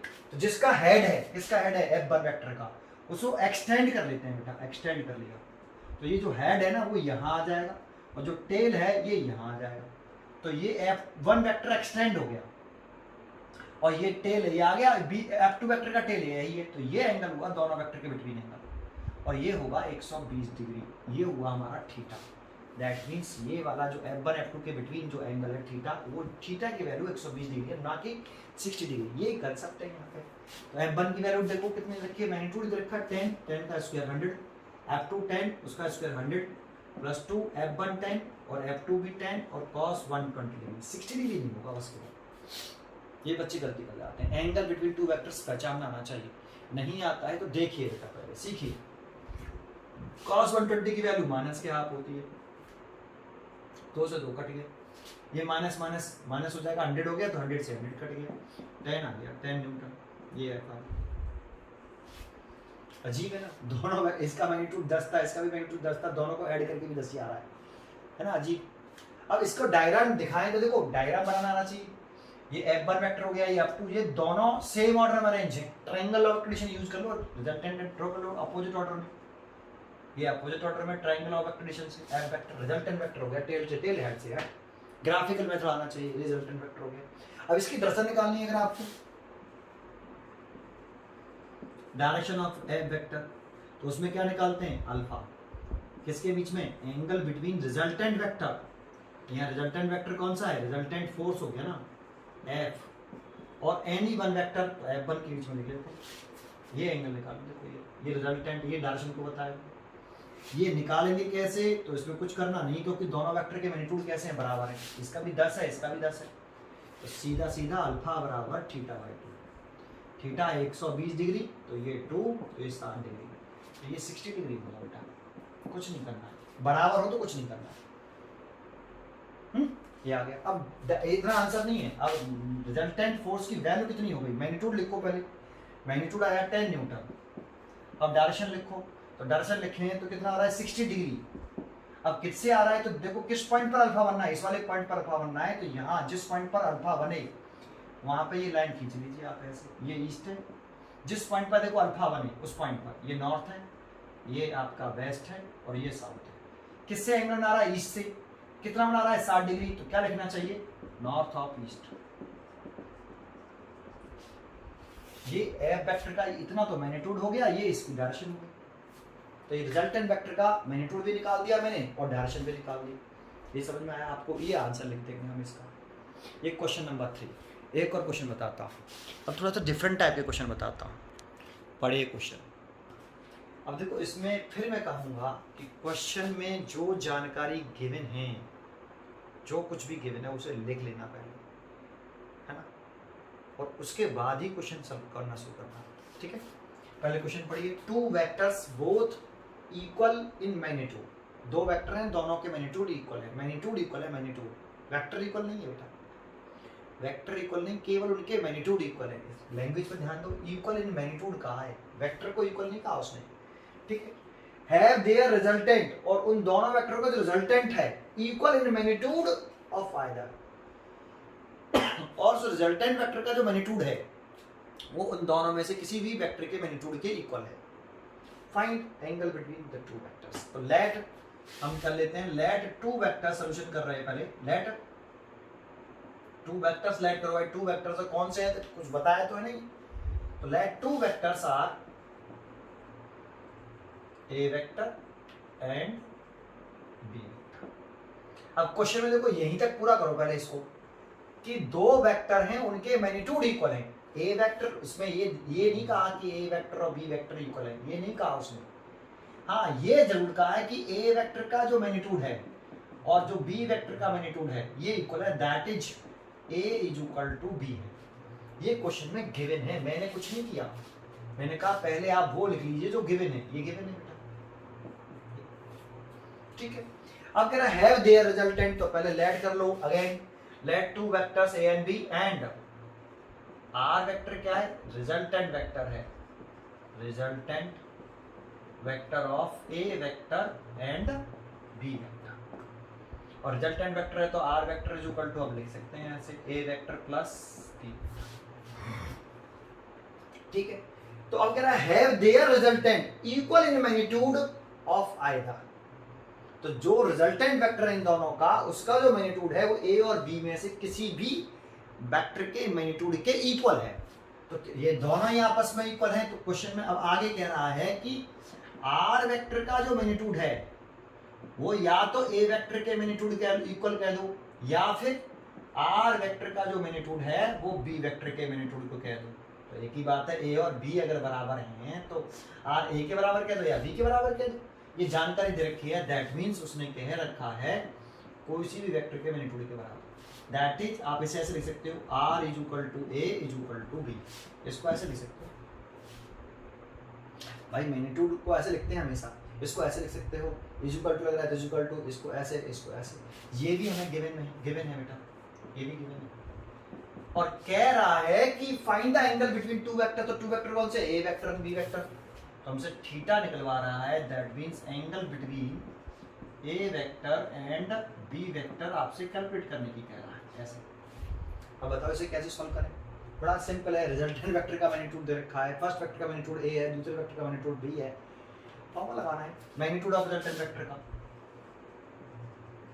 मैग्नीट्यूड ऑफ रिजल्टेंट वेक्टर का मैग्नीट्यूड का फॉर्मूला लगा, तो R is equal to root के अंदर A square plus B square plus 2ab cos theta, ये तीनों आपस में बराबर है, देख रहे हैं। तो आर की जगह पे भी मैं ए लिख देता हूँ, बी की जगह पे भी मैं ए लिख देता हूँ, तीनों आपस में इक्वल है, तो आर की जगह पे भी ए लिख दिया, ए का ए इज इक्वल टू रूट के अंदर ये ए का स्क्वायर, इसकी जगह पे भी ए 2a इंटू बी, बी की जगह पे ए लिखेंगे तो a इंटू ए स्क्वायर हो जाएगा, और cos थीटा, थीटा तो निकालना ही हमें, बोथ साइड का स्क्वायर कर दें तो ए स्क्वायर करेंगे तो रूट हट जाएगा बेटा, बोथ साइड का स्क्वायर भी कर दिया ए स्क्वायर, इन दोनों को ऐड कर लें तो ये 2a स्क्वायर प्लस ये 2a स्क्वायर ए cos थीटा, इस वाले को इधर ले आए या कॉमन भी ले सकते हो, इधर ही आए वो ज़्यादा बढ़िया है, ए स्क्वायर माइनस के 2a स्क्वायर, इसको इधर ले आए इस वाले, और इसको लिख सकते हैं माइनस ए स्क्वायर, इसमें से घटा के 2a cos थीटा, ए स्क्वायर से ये ए स्क्वायर कट गया, तो cos थीटा की वैल्यू कितनी आ गई, cos थीटा की वैल्यू आ गई माइनस के हाफ, ये 2 cos theta is equal to -1, अच्छा ए स्क्वायर -1, इसको उसको नीचे ले गए तो 2, अभी कितनी बार लिखी मैंने, कितने की वैल्यू है बताओ, cos 120 डिग्री की, किसके बीच में एंगल है ये? एंगल बिटवीन, देखो यहाँ ए और बी लिखा है, तो ए और बी के बिटवीन एंगल होगा ये, angle between A vector and B vector, यही पूछा था हमसे। तो क्वेश्चन सॉल्व हो गया। तो ये डाटा हमें क्वेश्चन में गिवन था और ये हमने कर दिया। समझ में आया हुआ? इजी क्वेश्चन था। चलो एक और नेक्स्ट क्वेश्चन देखते हैं इसी टाइप का। बहुत ही प्यारा क्वेश्चन है, बहुत ही अच्छा है, और इसको देखना अच्छी तरीके से, ठीक है।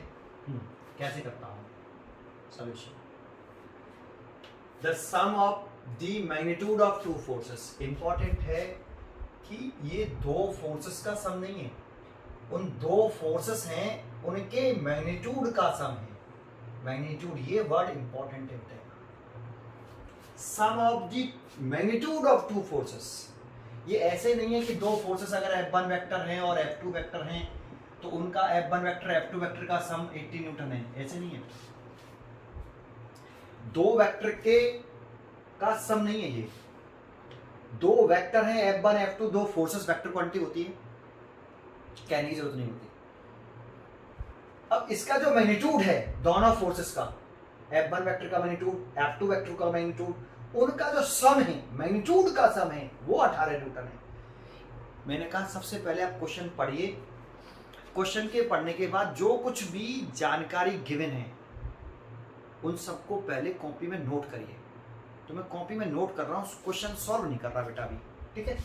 तो आपसे ये कह रहा है, तो let sum of magnitude of two forces, तो पहले लेट कर लेते हैं। Two forces are, let two forces are F1 vector और F2 वेक्टर, F2 वेक्टर, और इनका रिजल्टेंट भी मान लेते हैं कि एंड F वेक्टर क्या है?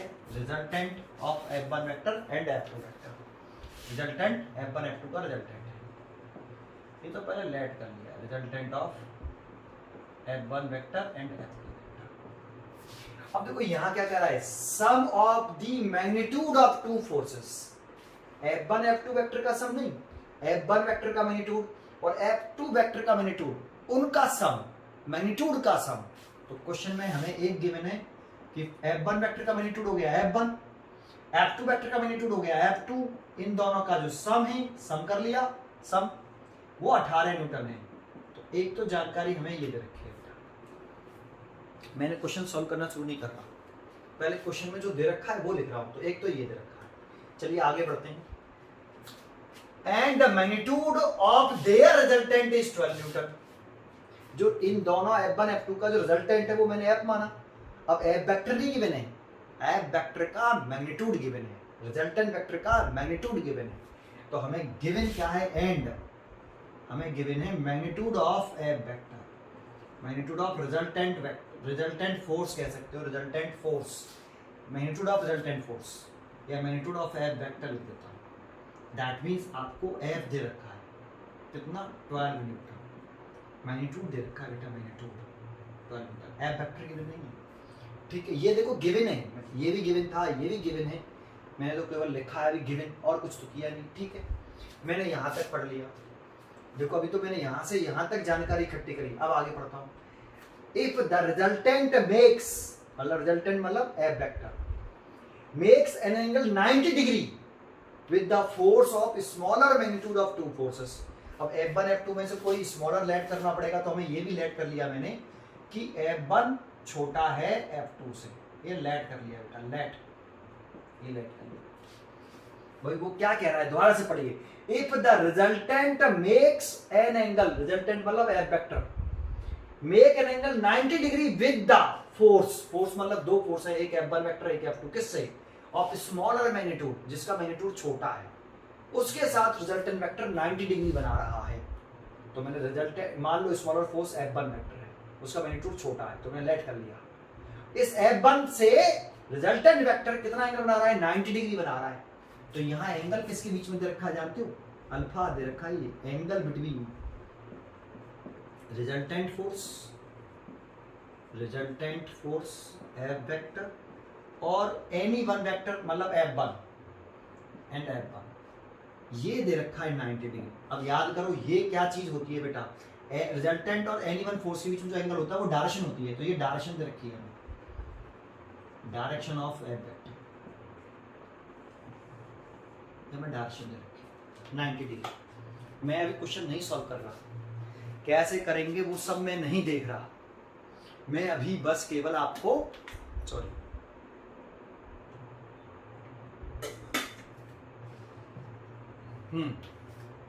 मैं केवल आपको क्या क्या गिवन है वो लिख रहा हूँ। क्वेश्चन सॉल्व कैसे करेंगे छोड़ो, पहले नहीं सोचेंगे बेटा, नहीं सोचना भी नहीं है, बस केवल दे रखा है वो लिख दिया मैंने, यहाँ तक लिख दिया बेटा, यहाँ तक। अब क्या पूछा है, find the magnitude of two forces. अब F1 F2 की वैल्यू पूछ रहा है। अब ये देखो, ये पूछ रहा है F1 की वैल्यू पूछ रहा है, मैग्नीट्यूड पूछ रहा है F1 का, और F2 की भी वैल्यू पूछ रहा है। देखो ये दोनों चीजें हमसे पूछी हैं, ये भी पूछा ये भी पूछा। देखो जो कुछ भी गिवन था वो सब लिख लिया मैंने, अब करना शुरू करें, अब सोचना शुरू करें। देखो एक तो ये रखा है, तो देखो ये magnitude of F vector resultant vector, देखो अगर F रिजल्टेंट वेक्टर है तो उसे मैं ऐसे लिख सकता हूँ F vector is equal to F1 vector plus F2 vector. आपको यहाँ मैग्नीट्यूड ऑफ F वेक्टर दे रखा है, तो आप इसी को पहले कंप्लीट करो, इस सेंटेंस को कंप्लीट करो। तो आप फॉर्मूला जानते हो कि नहीं, मैग्नीट्यूड ऑफ F वेक्टर क्या, F is equal to root के अंदर F1 का स्क्वायर प्लस F2 का square plus 2F1 F2 cos theta. ये थीटा किसके बिटवीन एंगल है, F1 F2 के बिटवीन। ये थीटा किसके बिटवीन है, F1 F2 के बिटवीन एंगल है। ये तो रिजल्टेंट फोर्स और F1 के बीच में एंगल है 90 डिग्री, ये नहीं है ये, ठीक है। तो ये अब F की वैल्यू रखी कितनी, 12 न्यूटन, तो 12 लिख दो यहाँ पर, 12 और ये रूट के अंदर F1 की वैल्यू फाइंड करनी है, F2 की वैल्यू फाइंड करनी है, 2F1 F2। थीटा भी नहीं पता है, सबसे बड़ी प्रॉब्लम ये है कि थीटा नहीं पता है, F1 F2 के बिटवीन एंगल नहीं रखा, इससे आगे बढ़ेगा ही नहीं। ज़्यादा क्या होगा, होल स्क्वायर कर सकते हो आप, तो एक इक्वेशन अभी डाल दो इसे। इस वाले सेंटेंस को जब मैंने कंप्लीट किया तो ये बन गया। क्या इसका यूज कर लिया भाई मैंने, इसका यूज नहीं किया, इसका भी यूज नहीं किया, अभी तो केवल इसको मैंने आगे बढ़ाया सोल्यूशन में। ये तो सब डाटा गिवन था, मैंने सोल्यूशन इतना किया। तो भाई ये मैग्नीट्यूड ऑफ वेक्टर दे रखा, मैग्नीट्यूड ऑफ वेक्टर कैसे निकालते हैं, तो निकालते हैं, तो मैंने कर दिया। अब मैं इसका भी देखूं तो इसका फिगर बनाऊं बेटा पहले, तो इस लाइन को दोबारा से पढ़े, if resultant makes an angle 90 degree with the force of smaller magnitude of two force. तो स्मॉलर कौन सा बना, F1, तो F1 से रिजल्टेंट कितना एंगल बना रहा है, 90 डिग्री बना रहा है। तो ठीक है, तो मैं डायग्राम बना लेता हूं यहाँ कि ये देखो F1 वेक्टर हो गया, ये F1 वेक्टर। ये तो एंगल हमेशा, चाहे वो ये वाला एंगल बने चाहे ये वाला एंगल बने, कहाँ बनता है, टेल के बीच में बनता है। तो टेल के बीच में कितना एंगल बनना है, 90 डिग्री। किसके टेल के, F वेक्टर के टेल, और F1 वेक्टर के टेल के बीच में 90 डिग्री बनना है, टेल बनता है। तो रिजल्टेंट वेक्टर में यही तो बनाऊंगा, ये आपका रिजल्टेंट वेक्टर हो गया F वेक्टर, और ये F1 वेक्टर हो गया, छोटा एंगल हो गया, ये एंगल हो गया अल्फा 90 डिग्री। देखो ये रिजल्टेंट वेक्टर F वेक्टर और F1 के बीच में टेल एंगल है, यानी देख लो, और 90 डिग्री है। ये क्वेश्चन में कह रहा है if the resultant makes an angle of 90 degree with the force of smaller magnitude of two forces. तो दोनों फोर्सेस में से कौन सा स्मॉलर माना है, F1, तो F1 के साथ मैंने F वेक्टर बना दिया है ये। तो F2 वेक्टर कैसे बनेगा भाई, F1 F2, तो F1 F2 सेम ऑर्डर में होने चाहिए, तो F2 F1 सेम ऑर्डर में करना है। देखो ये रहा, ये F1 F2, ये F2 वेक्टर हो गया, ये F1 वेक्टर, ये F2 वेक्टर, ये इसका रिजल्टेंट हो गया। देखो आपको रिजल्टेंट पहचानना होता हुआ, ट्रायंगल ऑफ इक्वेशन पढ़ा होगा तो समझ में आएगा, F1 F2 सेम ऑर्डर में और F उसके रिजल्टेंट ऑर्डर में है। तो F is a resultant order में रेंज है F1 F2 के, तो ये F इज रिजल्टेंट वेक्टर। अब F1 F2 के बीच में कौन सा एंगल होगा बेटा, क्योंकि यहाँ जो एंगल लिखते हैं ये वाला, ये होगा यहाँ angle between F1 and F2। तो इस डायग्राम में कौन सा F1 F2, तो F1 F2 के बीच में देखो ये वाला एंगल नहीं होगा, ये हेड टेल हो गया, इसको आगे एक्सटेंड करना पड़ेगा, ये हेड आगे आ जाएगा, ये टेल यहाँ आ जाएगा, तो ये एक्सटेंड कर दिया, ये एंगल होगा theta, angle between F1 and F2। अब प्रॉब्लम ये है कि ना हमें F1 F2 मालूम है और ना थीटा मालूम है, लेकिन इस सेंटेंस का हम फॉर्मूला इसका यूज नहीं किया अभी। डायरेक्शन ऑफ F वेक्टर कैसे निकालते हैं, तो दूसरा हम क्या करते थे, डायरेक्शन ऑफ F वेक्टर निकाल देते हैं। डायरेक्शन ऑफ F वेक्टर, तो क्या फॉर्मूला लगाते हैं भाई, tan अल्फा बराबर F1 F2 बराबर नहीं पता, एक छोटा एक बड़ा है, साफ साफ बोल रखा है स्मॉलर से बना रहा है, तो यहाँ कौन सा एंगल आता है साइन थीटा, यहाँ कौन सा एंगल आता है कॉस थीटा, ये जो यहाँ एंगल लिखते हैं वो लिखते हैं यहाँ, और यहाँ क्या आएगा साइन और कॉस के साथ अल्फा के सामने वाले वेक्टर का मैग्नीट्यूड आएगा। तो अल्फा ये है, इसके सामने वाला वेक्टर का मैग्नीट्यूड यही तो है, तो अल्फा के सामने वाले वेक्टर का मैग्नीट्यूड लिखना है आपको। तो अल्फा ये है, इसके सामने वाला वेक्टर ये है, इसका मैग्नीट्यूड लिखना है, इसका मैग्नीट्यूड कितना है f2, मैग्नीट्यूड लिखना है, वेक्टर मत लिख देना, केवल मैग्नीट्यूड लिखना है f2, वेक्टर का मैग्नीट्यूड f2, और यहाँ का भी f2, और यहाँ बच गया वो f1। ये अब अल्फा की वैल्यू क्वेश्चन में कितनी गिवन है 90 डिग्री, ये दे रखी है सब 90 डिग्री। इसको सॉल्व करते हैं, गिवन है ना अल्फा 90 डिग्री, इसको सॉल्व करते हैं, देखते हैं यहाँ से थीटा निकालते हैं। थीटा कैसे करें, tan 90 की वैल्यू कितनी होती है भाई इनफाइनाइट, tan 90 की वैल्यू इनफाइनाइट लगती है, tan 90 की वैल्यू tan 90 जो होता है उसकी वैल्यू इनफाइनाइट होती है, और इनफाइनाइट को लिख सकते हैं 1/0, इसीलिए इसकी जगह पे लिख दो 1/0 इनफाइनाइट की जगह पर। इसको इसमें मल्टीप्लाई कर लो, इसका इसमें मल्टीप्लाई करो, इसका इसमें करेंगे तो 0 हो जाएगा, इसका इसमें करेंगे तो कितना हो जाएगा f1 plus f2 cos theta is equal to 0। अब देखो यहाँ कंसेप्ट समझना, यहाँ कंसेप्ट समझना, यहाँ से आप f2 cos थीटा की वैल्यू निकालो माइनस f1, बस ये काम करना है। आप यहाँ f2 cos थीटा की जगह पर आप f1 लिख दो, माइनस f1 लिख दो। देखो इस f1 को इधर ले जाओ, तो ये इक्वेशन, इसको देखो इस वाले सेंटेंस से इस वाले सेंटेंस से ये रिजल्ट बना, इस वाले सेंटेंस से मैग्नीट्यूड से, और इस वाले से ये रिजल्ट बन गया। अब इन दोनों को सॉल्व करना पड़ेगा, तो f2 cos थीटा की जगह पर आप माइनस f1 लिख दो इसमें, या फिर cos थीटा की वैल्यू निकाल लो। cos थीटा की वैल्यू निकालेंगे तो माइनस के f1/f2 आएगा, थोड़ी सी कैलकुलेशन ज़्यादा हो जाएगी, ऐसे करोगे थोड़ा सा इजी रहेगा। ठीक है, यहाँ तक आया बेटा। अब मैं क्वेश्चन ही मिटा देता हूँ, क्वेश्चन तो हमने पूरा डाटा उतार रखा है बेटा, मैग्नीट्यूड निकालना है हमें, वो भी उतार रखा है कि हमें निकालना क्या है, मैं क्वेश्चन ही उठा देता हूँ बेटा, है ना, और जगह ही नहीं है मेरे पास। ये देखो मैंने क्वेश्चन उठा दिया, अब इसको आगे सॉल्व कर लेते हैं। देख लेता हूँ ऊपर पूरा कितना आ रहा है, बोर्ड फुल आ रहा है, ठीक है। यहाँ तक। अब ये वाली इक्वेशन में ये वाली वैल्यू पुट कर रहा हूँ, देखो, तो from equation first and second से, तो मैं पहले ये लिख लेता हूँ 12 144, ऐसे। अरे भाई स्क्वायर कर दो बहुत साइड का, तो स्क्वायर करेंगे तो रूट हट जाएगा, ये वाला स्क्वायर ऑन बोथ साइड है ना, तो ये 12 का स्क्वायर कितना हो जाएगा 144, और ये रूट हट गया इधर से, ऐसे स्क्वायर से ये ऐसे, ठीक है।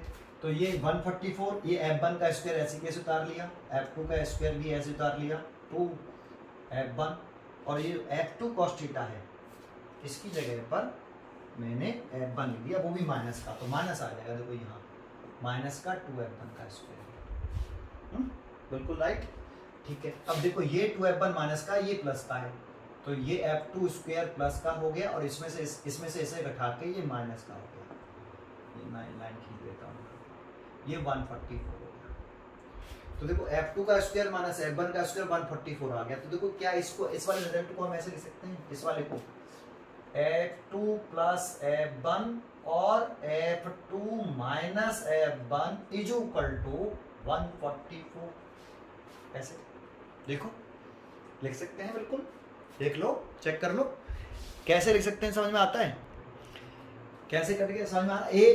ए स्क्वायर माइनस बी स्क्वायर का फॉर्मूला a प्लस बी और a माइनस बी, वही तो लगा लिया सर, इससे क्या फायदा है। तो देखो इसकी वैल्यू हमें गिवन है, देखो ये इसका यूज अभी तक नहीं हुआ है फर्स्ट इक्वेशन का, इसका हमने यूज किया ये रहा, इस वाले का यूज किया ये रहा, इसका यूज नहीं हुआ अभी तक, तो इसका यूज कर लेता हूँ। यहाँ f1 प्लस f2 की वैल्यू कितनी 18, तो इस जगह पर 18 लिख लूँ, multiplied by f2 minus f1 is equal to 144, और ये इससे कट जाता है 8 बार, काट के देख लो, 144 डिवाइडेड बाई 18, पहले 2 से काट देता हूँ 7 2, और ये 9 बार कट गया, और 9 से ये 8 बार कट जाएगा सीधा, ठीक है, तो 8 बार कट गया। तो f2 माइनस f1 की वैल्यू देखो मैंने कैलकुलेट कर ली, ये आई 8, ये इक्वेशन नंबर मैंने अभी तक डाली है, एक ये डाल रखी है इसको 2 डाल देते हैं, इसको 3 डाल देते हैं, और यहाँ 2 और 3 लिखना चाहिए, 2 और 3, तो इसको डाल देते हैं 4 इक्वेशन। अब देखो हमारे पास 2 इक्वेशन, एक तो ये वाली इक्वेशन और एक इक्वेशन ये, इन दोनों इक्वेशनों को अगर हम सॉल्व कर लें तो F1 F2 की वैल्यू कैलकुलेट हो जाएगी। तो F1 F2 की वैल्यू कैलकुलेट हो जाएगी, F1 F2 के बिटवीन F1 F2 की वैल्यू निकल आएगी बेटा आपको यहाँ से। समझ में आया? तो देखो अब इन दोनों को सॉल्व करने के लिए मैं मिटा देता हूँ बेटा, ये जो जानकारी थी ये हटा देता हूँ, ये इतना हटा देता हूँ, बस इतना ही काफी, इतनी नहीं हो जाएगा, ठीक है। तो अब देखो इसको सॉल्व कर लें, फर्स्ट इक्वेशन और फोर्थ इक्वेशन को, तो यहाँ लिख लें fourth F2 minus F1 is equal to 8, ये इक्वेशन नंबर 4। क्या करें, F1 माइनस का F1 प्लस का F1 माइनस का कैंसिल हो जाएगा, ये 2F2 हो गया, 18 और 8 26, 16 26 हो गया, और 2 से कटेगा ये, तो F2 बराबर आ गया 13 न्यूटन। और इसी में से एक इक्वेशन में किसी में पुट कर दोगे, जैसे फर्स्ट में पुट कर दिया इक्वेशन फर्स्ट, तो F1 plus F2 is equal to 18, और F1 F2 13 है और ये 18 है, तो F1 की वैल्यू 18 में से 13 तो 5 होगा, तो 5 और 1 आ गया 13, और देखो इन दोनों का सम 18 आना चाहिए, 13 और 5 13 और 5 18, देखो निकल आया, सॉल्व हो गया। समझ में आया आपको क्वेश्चन? ठीक है, थोड़ा सा लेंथी है प्रोसेस, लेकिन समझाया मैंने, ठीक है। नेक्स्ट क्वेश्चन देखते हैं। देखो एक नेक्स्ट क्वेश्चन लिखा, बहुत अच्छा क्वेश्चन है ये भी, सुनो सॉल्यूशन। जैसे मैंने क्वेश्चन करने का तरीका बताया वैसे, the greatest and least resultant of two forces acting at a point 25 Newton. देखो इसमें डायरेक्शन नहीं दे रखी, तो ये मैग्नीट्यूड दे रखा है किसका, रिजल्टेंट ऑफ टू फोर्सेस की ग्रेटेस्ट वैल्यू है, रिजल्टेंट है दो फोर्सेस का, जो रिजल्टेंट है उसकी ग्रेटेस्ट वैल्यू, रिजल्टेंट की ग्रेटेस्ट वैल्यू, ग्रेटेस्ट जो रिजल्टेंट है उसकी ग्रेटेस्ट वैल्यू है, ये मैग्नीट्यूड है 25 न्यूटन, और लीस्ट वैल्यू रिजल्टेंट का ही, रिजल्टेंट का दो फोर्सेस का जो रिजल्टेंट है उसकी जो लीस्ट वैल्यू है वो 5 न्यूटन है, मैग्नीट्यूड दे रखा है 5 Newton respectively.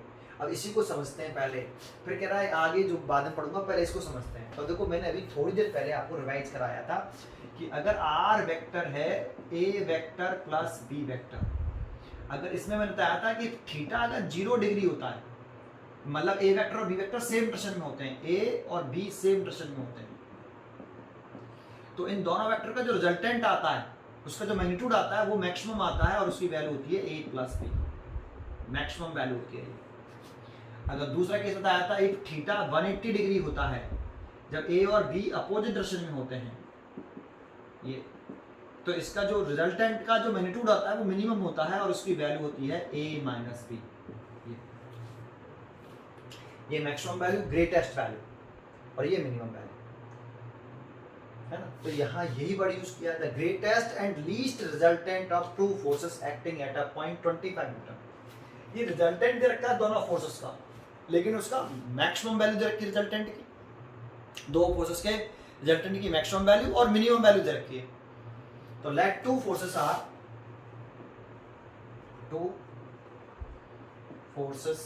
Are F1 vector and F2 vector,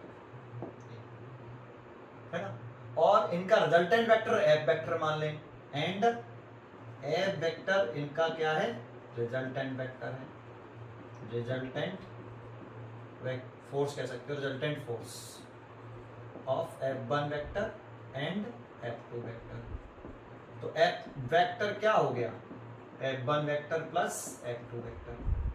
लेकिन आपको कह रहा है कि इस जो रिजल्टेंट है ना इसकी मैक्सिमम वैल्यू, तो रिजल्टेंट की मैक्सिमम वैल्यू कब होती है, जब थीटा 0 डिग्री रख देते हैं, तो मैक्सिमम वैल्यू होती है ये रही, मैग्नीट्यूड में होती है।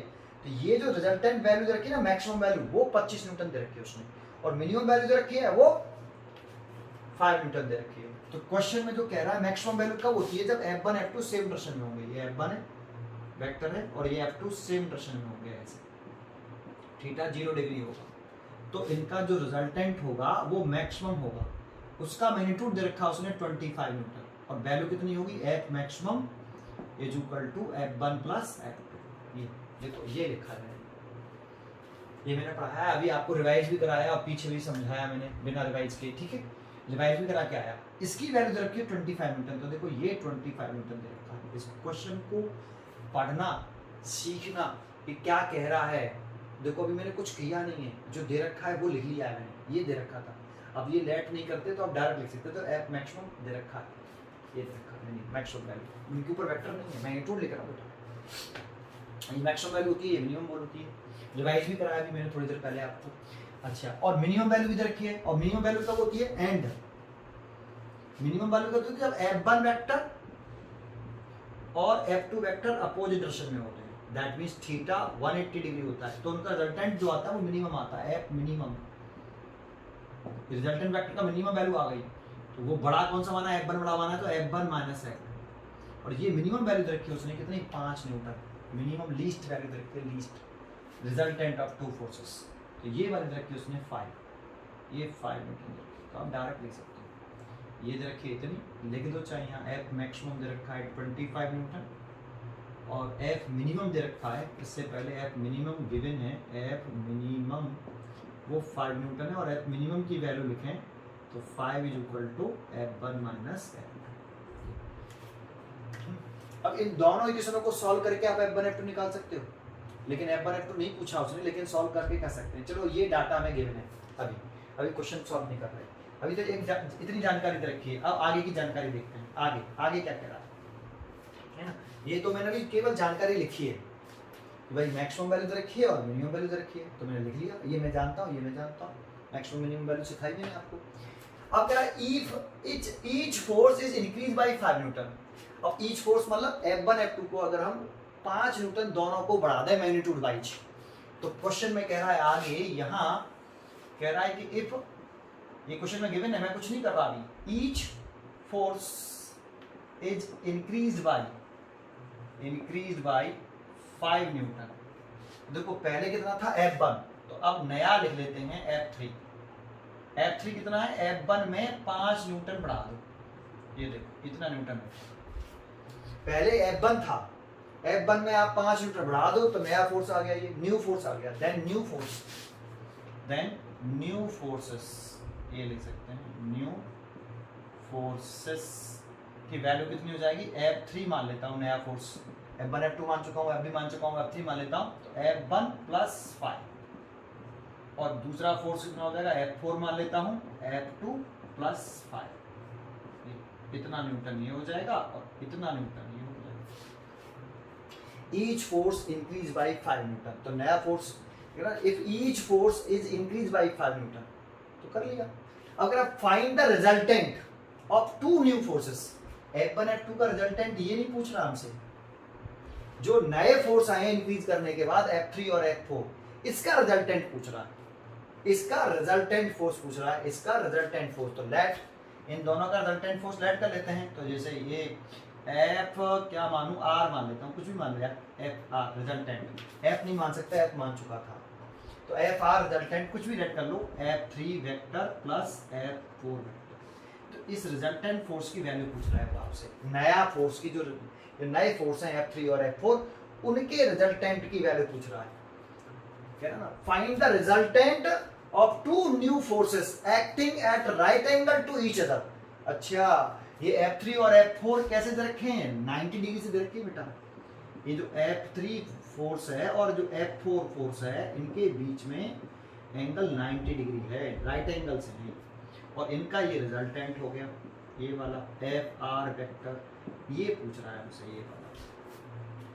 ये देखो जानकारी दे रखी है, मैंने कुछ किया ही नहीं यार अभी तक। तो find the resultant of two new forces, तो न्यू फोर्स F3 और F4 हो गए। एक्टिंग, ये कैसे एक्ट हो रहे हैं? F3 और F4 कैसे एक्ट हो रहे हैं? Right angle to each other, दोनों राइट एंगल से F3 और F4। तब रिजल्टेंट फोर्स निकालो, इन दोनों नए फोर्सेस का रिजल्टेंट पूछ रहा है, इसका, ना कि इसका पूछ रहा है। तो देखो अभी मैंने कुछ किया मैंने तो केवल जो क्वेश्चन में दे रखा है वो लिख लिया, जो पूछ रहा है वो लिख लिया। अब मैं सॉल्व करना शुरू करूंगा, तो शुरू करता हूं। मैं इसमें क्या कर सकता हूं? इस वाली साइड में मैं क्या कर सकता हूं? मैं ये इक्वेशन ये रही, इक्वेशन ये रही, यहाँ से F1 F2 कैलकुलेट कर सकता हूँ।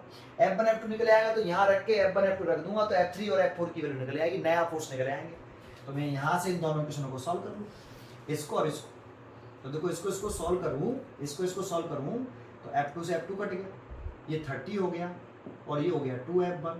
तो F1 की जो वैल्यू आ गई वो 15 न्यूटन आ गई। देखो ये 15 न्यूटन, और F1 की वैल्यू किसी एक इक्वेशन में रख दूं तो फ्रॉम इक्वेशन फर्स्ट में रख दिया ऐसे मैंने, तो फर्स्ट में रख दूं तो 25, F1 है 15 और F2 निकले आएगा। तो यहाँ से F2 आ जाएगा, इसको जब लाएंगे तो 10 न्यूटन हो जाएगा।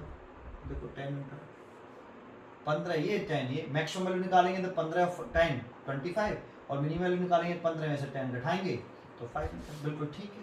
तो F1 F2 निकले, लेकिन ये नहीं पूछ रहा है। और फिर आगे ये यहाँ इस वाले केस से तो देखो एक केस तो हमें ये गिवन था और एक जानकारी ये भी तो थी, तो इससे तो ये सॉल्व हो क्या आया। अब ये वाली वैल्यू तुम यहाँ डालोगे तो F3 की वैल्यू नहीं निकलेगी।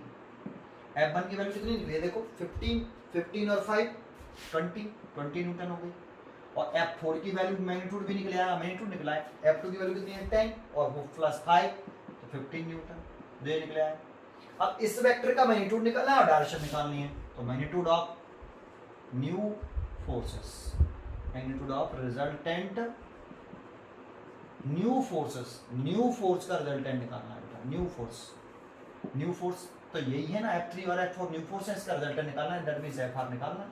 तो इसका मैग्नीट्यूड निकाल लें, FR is equal to root के अंदर मैग्नीट्यूड ऐसे निकालते हैं वेक्टर क्वांटिटी का, है ना। तो F3 का स्क्वायर प्लस F4 का स्क्वायर प्लस 2F3 F4 और इनके बीच में यहाँ कौन सा एंगल आता है, F3 और F4 के बिटवीन एंगल कितना है 90 डिग्री। तो आप 90 डिग्री लिख दीजिए, 90 डिग्री लिख दीजिए बेटा, बहुत इजी है ना। तो F3 की वैल्यू देखो आप कितनी सॉल्व कर लो। F3 की वैल्यू कितनी है 20 का स्क्वायर 400, F4 15 का 100 225 प्लस ये 0 हो जाएगा पूरा, क्योंकि cos 90 की वैल्यू 0 होगी, cos 90 0 तो ये पूरा मल्टीप्लाइड होकर 0 हो जाएगा, तो 0 हो गया। ये हो गया 625 और 625 का रूट होता है 25 न्यूटन। तो देखो रिजल्टेंट जो नया फोर्सेस हैं F3 और F4, इसका जो रिजल्टेंट आ रहा है उसका मैग्नीट्यूड आ रहा है 25 न्यूटन। लेकिन मैग्नीट्यूड आया, डायरेक्शन और निकालनी पड़ेगी। डायरेक्शन कैसे निकालें उसकी तरफ चलते हैं, अभी आंसर कंप्लीट नहीं हुआ।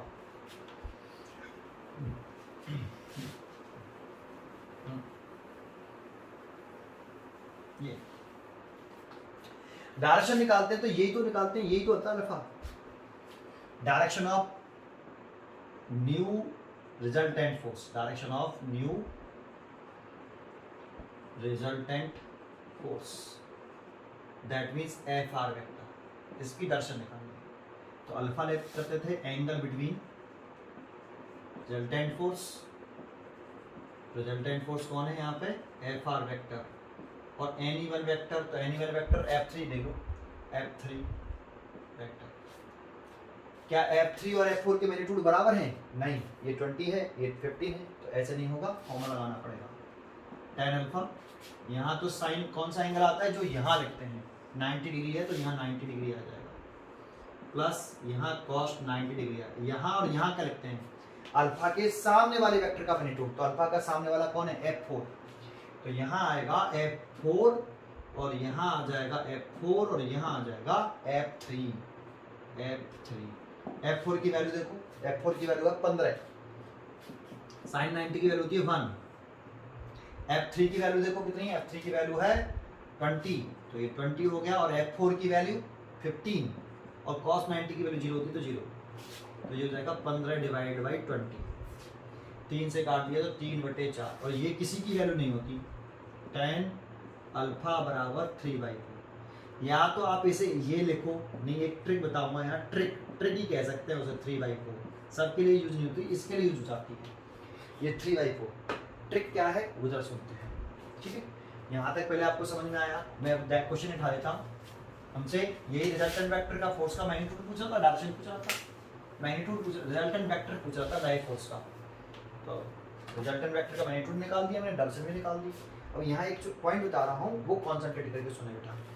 देखो एक ये ट्राइंगल याद रखना, ट्रिक है बेटा, ये सबके लिए नहीं है, बट ये देखो ऐसे, ये राइट एंगल ट्राइंगल है। अब देखो अगर राइट एंगल ट्राइंगल है, अगर ये 4 है ये 3 है, तो ये 4, इसकी लंबाई 4 इसकी लंबाई 3, तो 4 और 3 ये हाइपोटेन्यूज कितना हुआ फिर 5 का तरफ आती है। अगर ये 3 हो ये 4 हो तो ये 5 तो आएगा हाइपोटेन्यूज, ठीक है। देखो 4 बड़ा है, ये साइड बड़ी है दिख रही है और ये साइड छोटी है, सीधी सी बात है।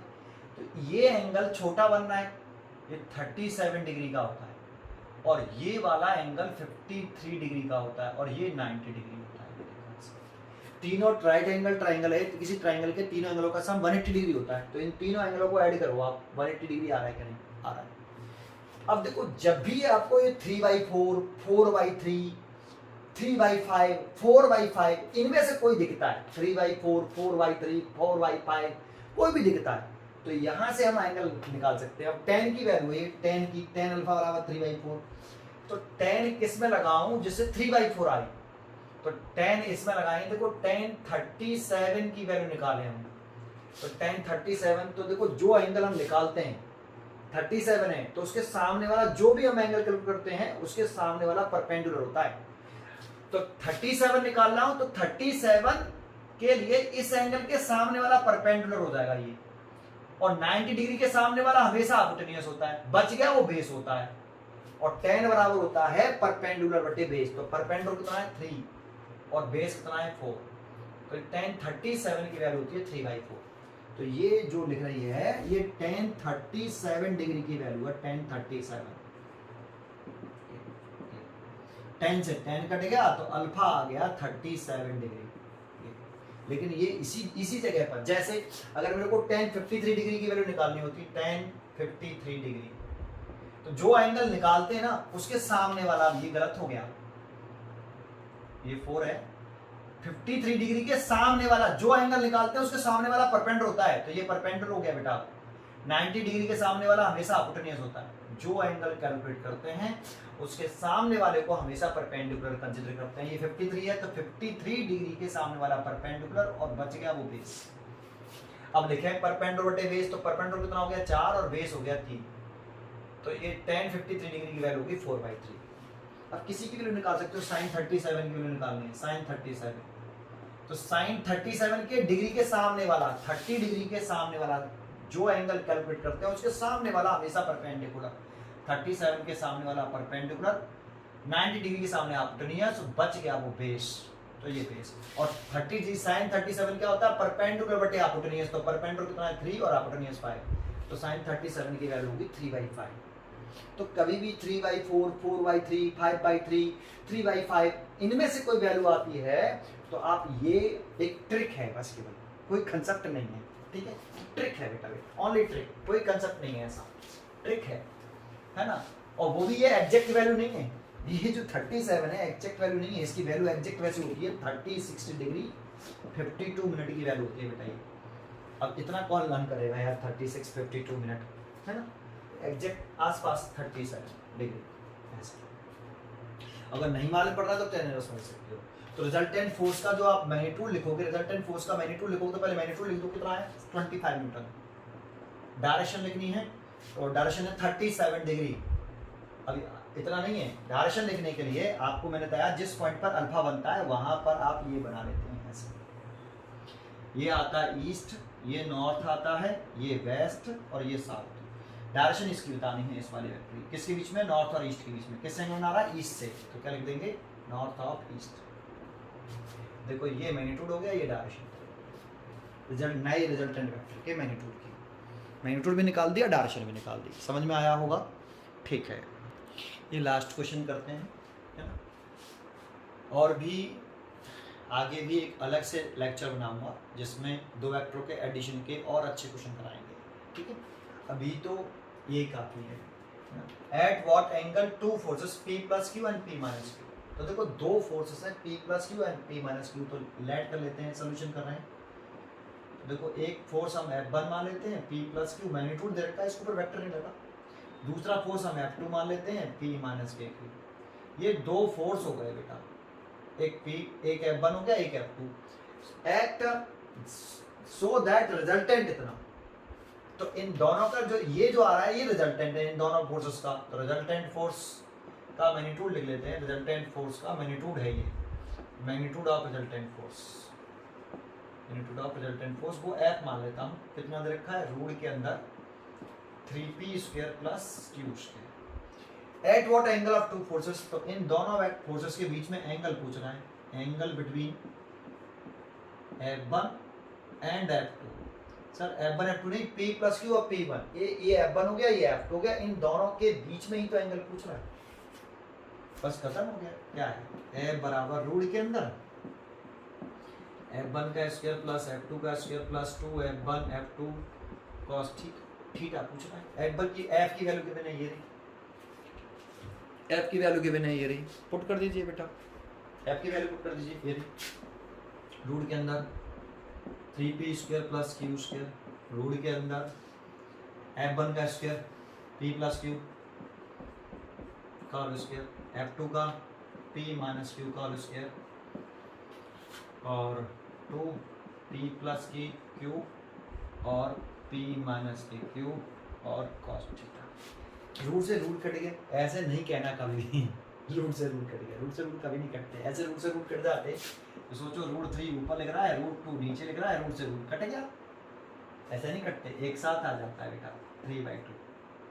तो आप ये सेंटेंस कभी मत करना रूट से रूट कट गया। हाँ ये बोल सकते हो on squaring both side, on squaring both side. अगर आप इधर का भी स्क्वायर कर दो, इधर का भी स्क्वायर कर दो, तो स्क्वायर से इसका और स्क्वायर कर दिया आपने और इसका और स्क्वायर कर दिया, तो इस स्क्वायर से रूट हट जाएगा, इस स्क्वायर से ये रूट हट जाएगा, कटेगा नहीं बेटा, ठीक है। इज इक्वल टू ये हो गया p प्लस क्यू का होल स्क्वायर, ये वाला भी p प्लस क्यू का होल स्क्वायर प्लस ये देखो ये p plus Q p minus Q, तो ये a square minus b square का फॉर्मूला लगा दिया cos थीटा, ये तो इसको और सॉल्व कर लो, 3p square plus Q square, इसको होल स्क्वायर खोल दो, p स्क्वायर प्लस के क्यू स्क्वायर प्लस के 2pq, इसका भी खोल दो, p स्क्वायर प्लस के क्यू स्क्वायर प्लस के 2pq, ऐसे ऐसे रहने दो, 2p square minus Q square, क्योंकि इसमें cos थीटा का मल्टीप्लाई हो रहा है बेटा, इसका मल्टीप्लाई होगा, इसे खोल नहीं रहे। अब देखो ये p स्क्वायर, ये p स्क्वायर, 2p स्क्वायर हो गया, ये वाला p स्क्वायर था दिया, ये q स्क्वायर, ये q स्क्वायर, ये 2q स्क्वायर हो गया, ये वाला q स्क्वायर हटा दिया, ये 2pq, ये 2pq 4pq हो गया, तो ये प्लस के 4pq हो गया, और ये ऐसे कैसे आ गई। अब देखो 2p स्क्वायर को इधर लेके आएंगे तो 3 माइनस का आएगा, 2p स्क्वायर इधर लेके आएंगे तो माइनस में आएगा, 3p स्क्वायर माइनस के 2p स्क्वायर, तो p स्क्वायर बचा, और इस 2q स्क्वायर को भी इधर लेके आएंगे, कुछ गड़बड़ करी, हाँ गड़बड़ करी यार, ये माइनस के था और माइनस का था तो ये माइनस है बेटा यहाँ, और माइनस है तो ये कट जाएगा, ये वाला फैक्टर कट जाएगा, ये प्लस के 2pq आएगा, ये माइनस के 2pq आएगा, वो कट जाएगा, ठीक है। तो ये बचा इतना, तो 2p स्क्वायर को इधर ले आए तो p स्क्वायर, और इसको इधर लेके आएंगे तो माइनस का q square is equal to उधर क्या बचा 2p square minus q square cos theta. अब देखो इससे ये कट गया, तो cos थीटा की वैल्यू निकल जाएगी बेटा आपकी यहाँ, cos थीटा की वैल्यू कितनी आ गई, cos थीटा की वैल्यू आ गई 1/2, cos थीटा निकालें तो 2 को नीचे ले आओ, इससे ये कटेगा एक बार, डिवाइड में आएगा मल्टीप्लाइड में, इसीलिए तो 1/2, और इसको सॉल्व कर लेंगे तो cos थीटा बराबर cos कितने की वैल्यू है 60 डिग्री की, तो cos से cos कट गया, थीटा बराबर 60 डिग्री, तो p प्लस क्यू क्यू और p माइनस क्यू p के बीच में कितना एंगल है 60 डिग्री है। तो एक क्वेश्चन इस टाइप से भी आता है, ये इजी क्वेश्चन हो गया, ठीक है। आज के लिए इतना ही, पढ़ते रहिए और खुश रहिए, थैंक यू।